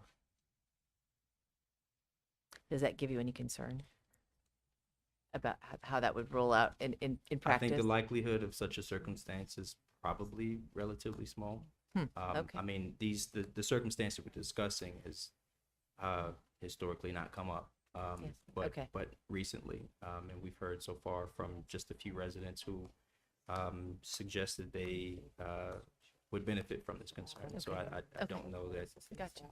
this circumstance is likely. And Okay, I think- policies regarding traffic signage request to determine if needed modifications. Okay, all right, Councilmember Schlegel. Yeah, so this discussion is helpful, and I wanted to weigh in and just say that Councilmember DeBala, I think the language there works. I do feel that it would be great to separate it out, and so this is a suggestion for an alteration. In other words, it could become 0.10, because a resident just quickly skimming this might not see, skimming the code might not see that this was in there as an option for them. So if we made it a new 0.10, and it could begin with in front of a public or private access stairway, or if we wanted to right now, because this would be a special case, we could say at the request of the resident or at the request of a property owner, comma, in front of a public or private access stairway. I think that would flag it for people who had gotten concerned enough about it that they looked in the code. Is that clear? Is that a friendly amendment or is that? So, Mayor, I have a So comment. it's clear to me, and I'm sorry, personally. Councilmember DeBala, hold on one second. City Clerk. I have a comment from Councilmember Wesselek on the chat. Okay. if I may. Okay. And then I just have a suggestion for what it's worth. You could table this to straighten out these situations and bring it back. Yep. Just throwing Where that we're gonna out be. there. Go ahead. Councilmember Wesselek says if we limit only to homes with stairs to the curb and not just walkways, there are several homes in Hillwood Manor. If we don't make it for stairs only, there are many homes in Ward 6 that would qualify. That's her comment. So it sounds like there's two issues at hand that might require additional time for council members to discuss amongst themselves and their residents. One is the impacted properties and whether or not this is something. I do believe that the amendment that Councilmember DeBala is proposing kind of reduces the burden of, so if it's not broke, don't fix it for yourself, but if you want to make sure that there aren't cars parked in front of your steps, you can request a sign and go through this process.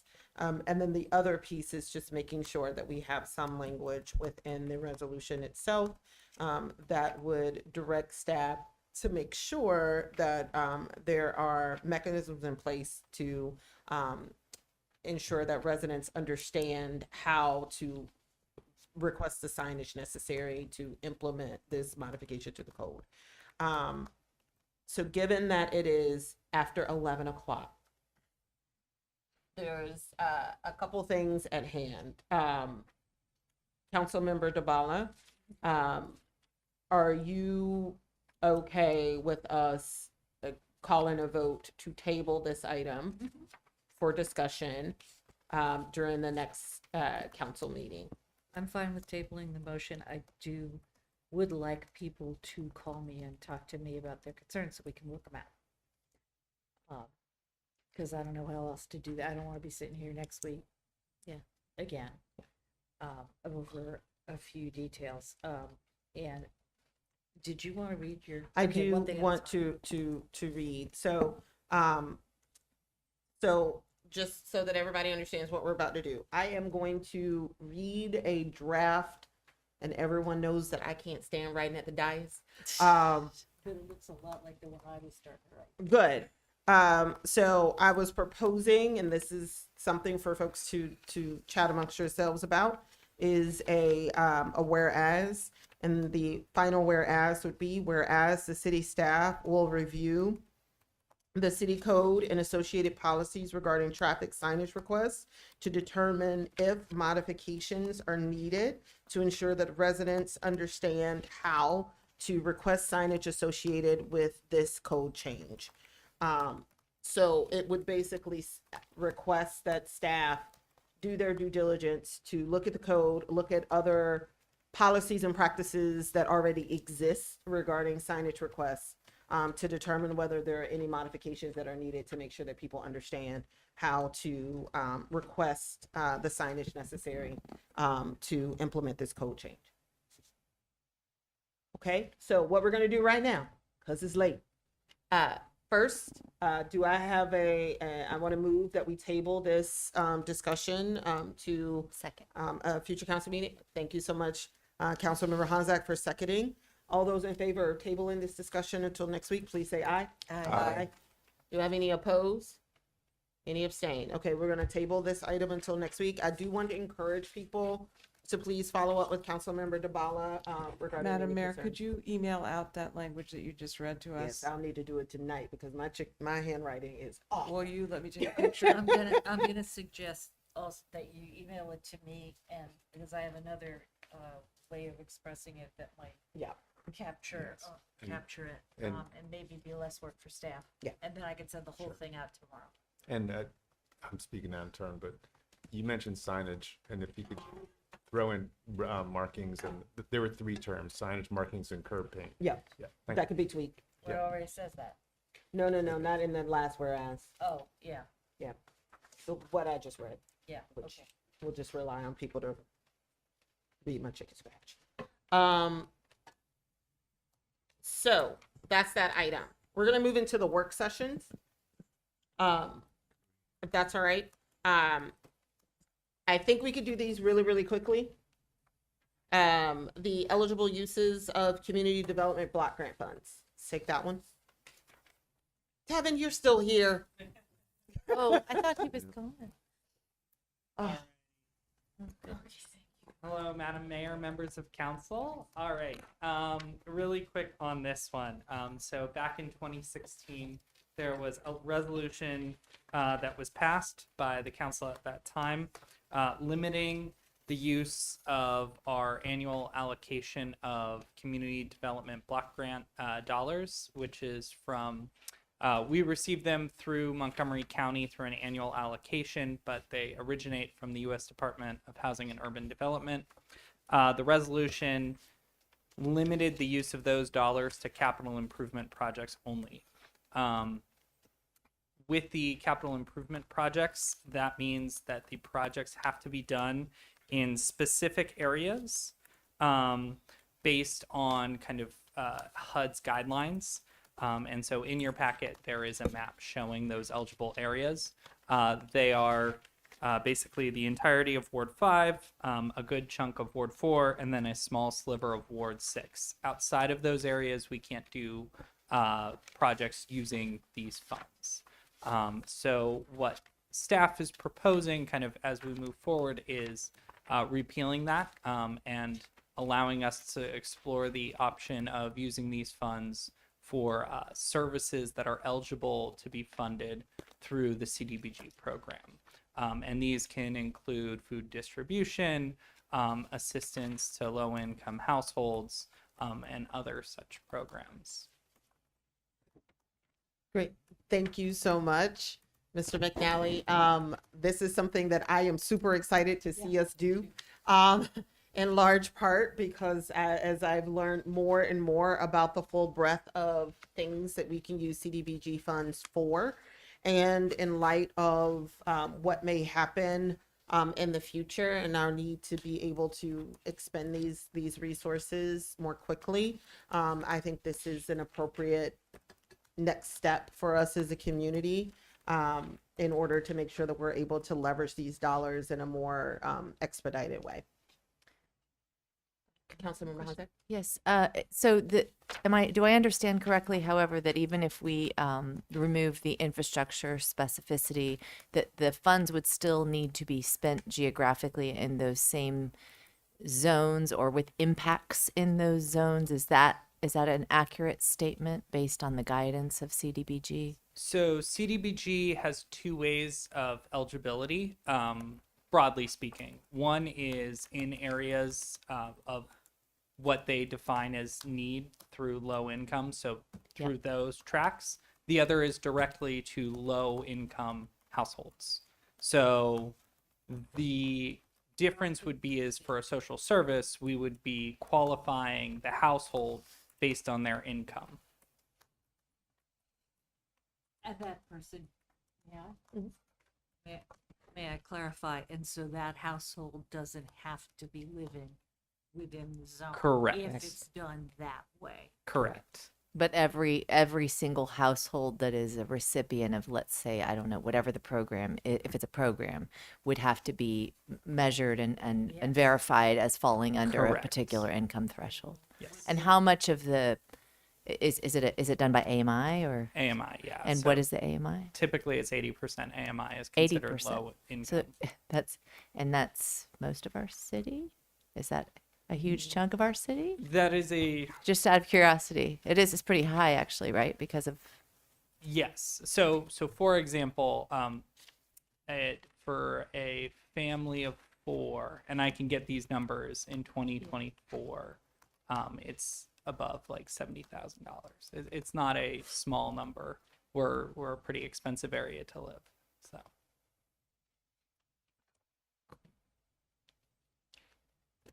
Councilmember Dabala? Following up on that, and so in concept, I support this. My question is, does the city literally have to qualify individuals and look at their tax returns, because that's a lot of work, or is there some proxy or some other qualification that the county or state's done that the city can use instead? So for example, in the rec department, when they do scholarships, they're not checking tax forms. They're using a proxy. I think it's the farms program for their kids. So how would we do this without creating a big staff burden? So the answer is that it depends on how we structure the program. And I think as part of looking into this, we'd be looking into the idea of, okay, how much work would it be on staff to do this? What I will say is by repealing this, we are not excluding the use of this for capital projects in these areas. What we're trying to do is get flexibility. So as we move forward in these challenging budget times, we have kind of more ability to deploy these dollars to meet the needs of residents. And I do just want to, and correct me if I'm wrong, I recall that one of the challenges as well is the amount of money that you need for an infrastructure project is usually pretty pricey. And so the amount of monies that we receive often would require you to kind of roll these dollars until you end up with enough that could actually cover an infrastructure project. Whereas we just heard about some grant programs or other initiatives that are 20,000, 30,000 direct support that's lower cost and could actually be used in a more expedited way versus having to roll the money forward to get an infrastructure project funded. Correct. Yeah. In previous the previous few years, what we've been doing is allowing the funds to essentially accumulate over 2 to 3 years and then spending them all on one project. Mr. McNally, it's also possible that we would pass those CDBG dollars forward to a grantee who would be responsible for the implementation of a program that is eligible for CDBG, but also verifying that the people who are participating are eligible. So it wouldn't necessarily Yeah. be a city responsibility. It could be the responsibility of a subrecipient. Correct. Councilmember Slagle, did you have your question?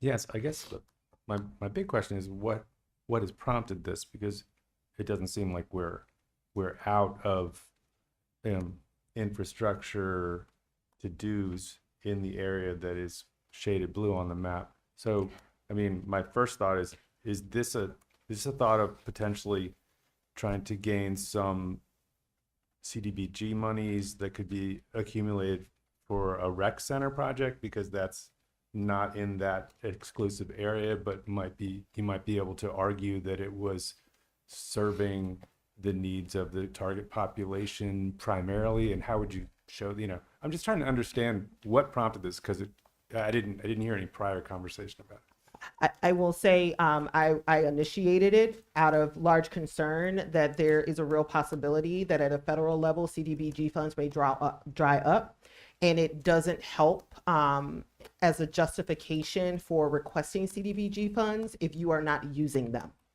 So if what we're saying is we're holding on to dollars for multiple years in order for them to accumulate to be enough for us to use for an infrastructure project, when there are projects that we can use these funds for now, but we have limited ourselves as a city, or prior councils have limited staff in terms of how they can use those funds, it really makes it difficult when you're in tough budget times at a federal level and they're talking about cuts, to make sure that you're able to really push that these funds are being used for good purposes and that we really need them. So I will say, I reached out to staff to say, hey, we're hearing all of this stuff about CDBG funds drawing up. We know that money is going to be tight. Let's really start having this conversation about whether or not we need to limit the self-imposed restriction that we've placed on ourselves so that we can use these dollars.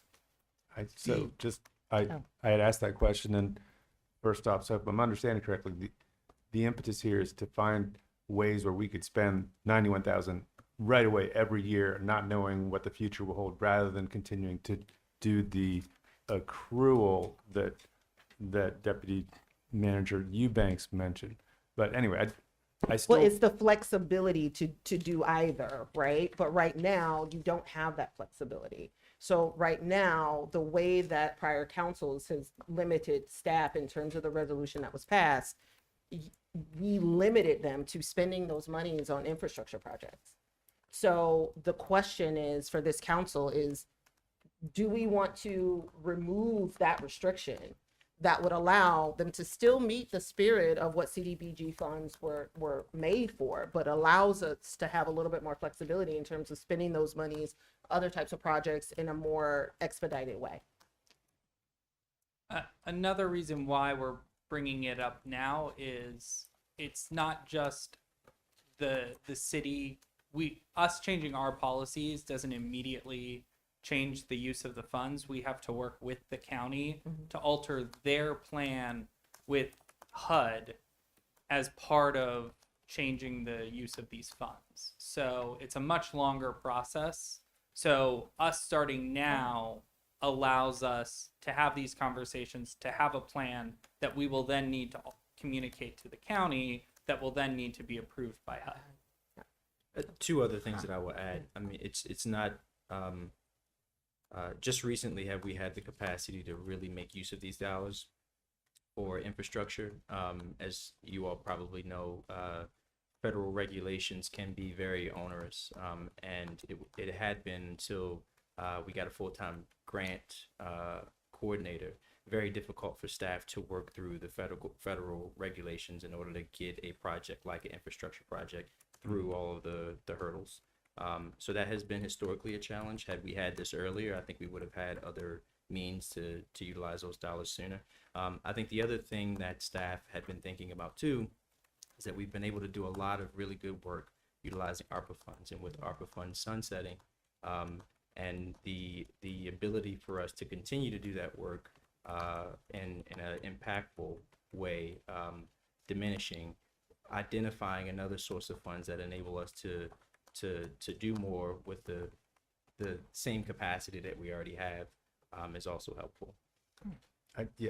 I guess my concern is that, as we heard earlier tonight, there are residents who are concerned about how capital projects, for example, have escalating costs. And so opening this up, it seems that it could become tempting, over the years for the city to actually begin saying, well, we can move some CDBG in to cover, some growing costs on a project, and then lose sight of the spirit of the CDBG program. So the CDBG regs are very clear about what are eligible costs and what are not. We have to report that back to the county, and the county holds us accountable to what we spend our CDBG dollars on, and HUD holds the county accountable for every dollar of CDBG funds. So these funds are not a slush fund. They're not the same as ARPA dollars. They are tracked and reported back to the county and then the federal government. It's also true that these any use of CDBG will be approved by council during the budget process. So staff can propose something, but if council has a different mind for how those dollars are to be used, you have the ability to change the direction. Councilmember Honzak? I appreciate the direction of travel, Councilmember Schlegel, that you are embarking on, and also I'm going to say a couple interesting things, not because they're interesting. So I represent Ward 5. I could almost think, oh, these funds, having been put forward for infrastructure by some previous council that I was not on, might have been somebody's way of sort of making sure that money goes into Ward 5. And I will give you an example. I have in the traffic calming and sidewalk domain, not a single project that has been proposed because no residents came forward because I had discouraged them, but also because historically residents haven't come forward and asked for things in Ward 5, and also there's been historic reasons why there haven't been investments made in Ward 5.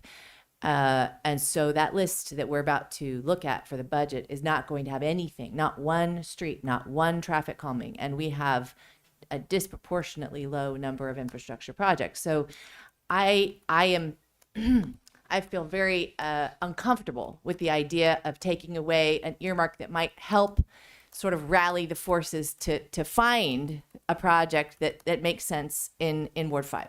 At the same time, I fully understand the spirit of what's trying to be accomplished here, given the moment that we find ourselves in with federal government funding. And if I may, Councilmember Schlegel, understanding where you're coming from, I think my experience with CDBG funding in my first term last time was they had to accumulate, as the mayor was describing, the tranche of funds over 2 or 3 years in order to get a large enough pool of money to just build a single sidewalk in Ward 5. And prior to that, I think they had used the CDBG funding for stormwater drains that, frankly, I think they might have been looking for a place within Ward 5 where they could place something like that. Yeah, no, and in that sense, that's sometimes that could become a white elephant project. Maybe it wasn't really needed there. That said, I guess if I vote for this resolution, which I understand 100% that this is probably advantageous for the city right now, given that we may lose our dollars any second now, is money we don't want to lose. I guess I hereby request that this council commit itself fully to strongly considering any requests that I might make on behalf of Ward 5 for some infrastructure projects, mindful that my goal is equity. And there are some infrastructure projects. I think I actually just finally got around to doing my own mini assessment today. There is no sidewalk, for example, all along our most affordable housing area on Houston Avenue, going from the Cambridge back onto Brighton and into Houston Circle. Not one sidewalk there. I just rode my bike around the entire neighborhood. Why that's never been placed on the table, I don't know. It's the densest populated area in Ward 5 and many parts of the city. Anyway, so there are opportunities, you know, to spend CDBG dollars meaningfully. That for sure would take a whole lot more than 1 year's worth of CDGB money, and then we might not have it. It might not be available to us later is my concern. So I'm just asking, if I vote for this, please keep that in mind. Thank you. Thank you, Councilmember Honzak. Councilmember DeBala. Yeah, the way that I was looking at it was that it would give us the flexibility in the moment to do the kinds of assistance that we may need to do. So to that question, does the county restrict their plan to construction, or do they already have this flexibility? And what would the time frame, days, months, weeks, years, be on going through the county to amend our portion of it? And Yeah. would that apply to money that we have saved up? Third question, last question. Would that apply to money we have saved up, or would that apply to money, if there is any, going forward? So my understanding is that for FY26, you know, they've closed the book on that. The funds will have to be kind of what their program purpose is. So that's capital improvement. We're rolling over some funds from this year, so we'll have about, don't quote me, but it'll be in 6 figures. And I can get you the number that we're rolling out. It's in the FY26 budget. The next steps with the county is the county hasn't limited itself to just capital improvement projects. So the next steps would be sitting down with the county to talk with them about, this is what our proposed idea would be. What do you think about that? And having that conversation about amending their consolidated plan to include that use. We would also need to go and figure out a use for it. I think that there's interest in how can we maybe use that to supplement. We used to have $220,000 for food insecurity that's going away. That might be something that we want to look into. But we also want to be mindful of kind of to the earlier discussion, you know, kind of what's the administrative burden of using these funds. So I think that would be beyond just this resolution. Staff need to go back and answer questions about what's the best use of these funds, and that would unfold over the coming months. I know it's late. I just Councilmember Schlegel. I think this will help. This will help maybe me. Some people think this through. So it says on the blue sheet, on the cover sheet, that CDBG is aimed at improving the lives of low and moderate income residents, including housing rehabilitation, economic development, and public facility improvements. So that sounds like more in the idea of long-term things. Does food insecurity assistance qualify for CDBG? So community service, public services is one of the eligible project types. There's a whole number of different project types. What that is kind of the cover sheet of the CDBG just program description. And within those are specific types that you can use them. Okay, I'll look more into that. Thank you. Yeah. Okay, thank you so much. Not seeing any more questions, and appreciate staff's work on this. And if you have any additional questions regarding CDBG, please ping. We're sending questions. We're sending them through the city manager's office? Yes, please, for Okay. now. We'll send them through David and Rob. Thank you all so much. Okay, well, it's late and all of our brains are fried. So I'm not going to spend a lot of time on the council priorities. So you all have in your inbox, there is I still want to tweak the format. Everyone has a paper copy. And it is the council priorities, some of the major changes. There's a little bit of a descriptor on the first page to kind of communicate what this is, how it's formatted. We also have added some headers like the goals, the objectives, and making sure the strategy. And again, I'm gonna tweak this because I'm looking at it now. I'm like, oh, that doesn't make sense. This big bold text. And And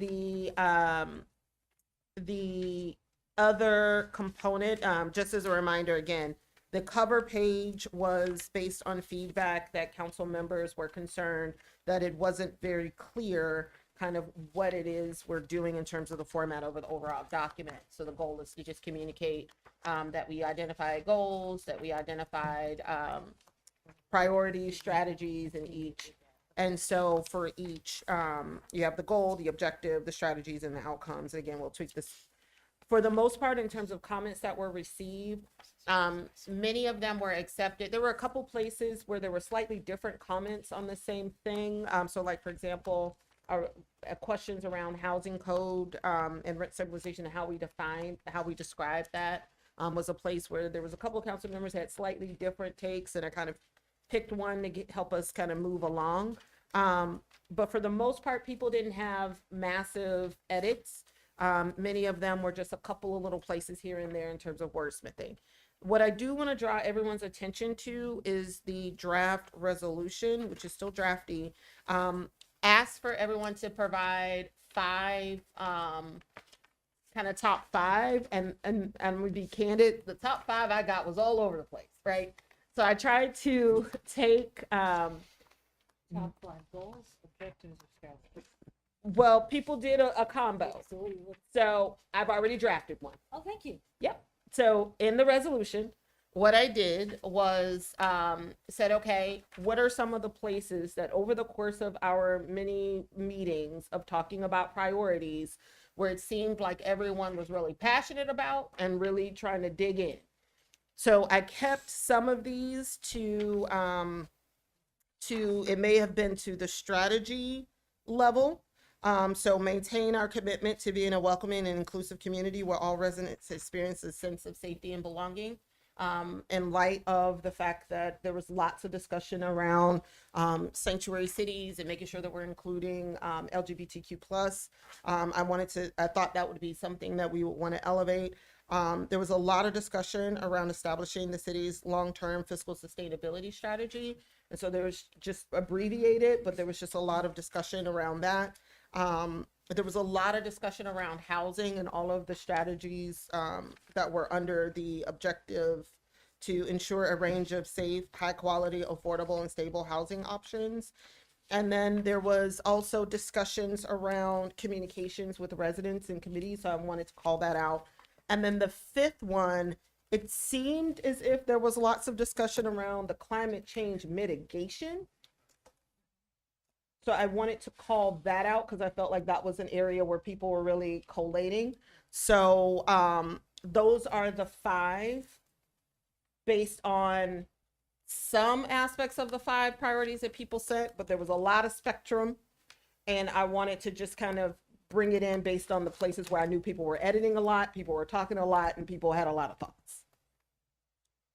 Okay, so in terms of next steps, I will be, if everybody could take a look at this, I want to give everyone a call just so that I can make sure, because at this point, doing it in writing is just a bit of a headache for everybody. So I just want to give a call to everybody to just kind of see if you have any additional concerns.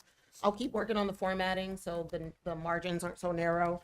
And then hopefully we'll be in a place to bring this back for a vote. It's also in everyone's inbox. If you haven't had a chance, that electronic version of both are in your, I was sent in an email before today's meeting.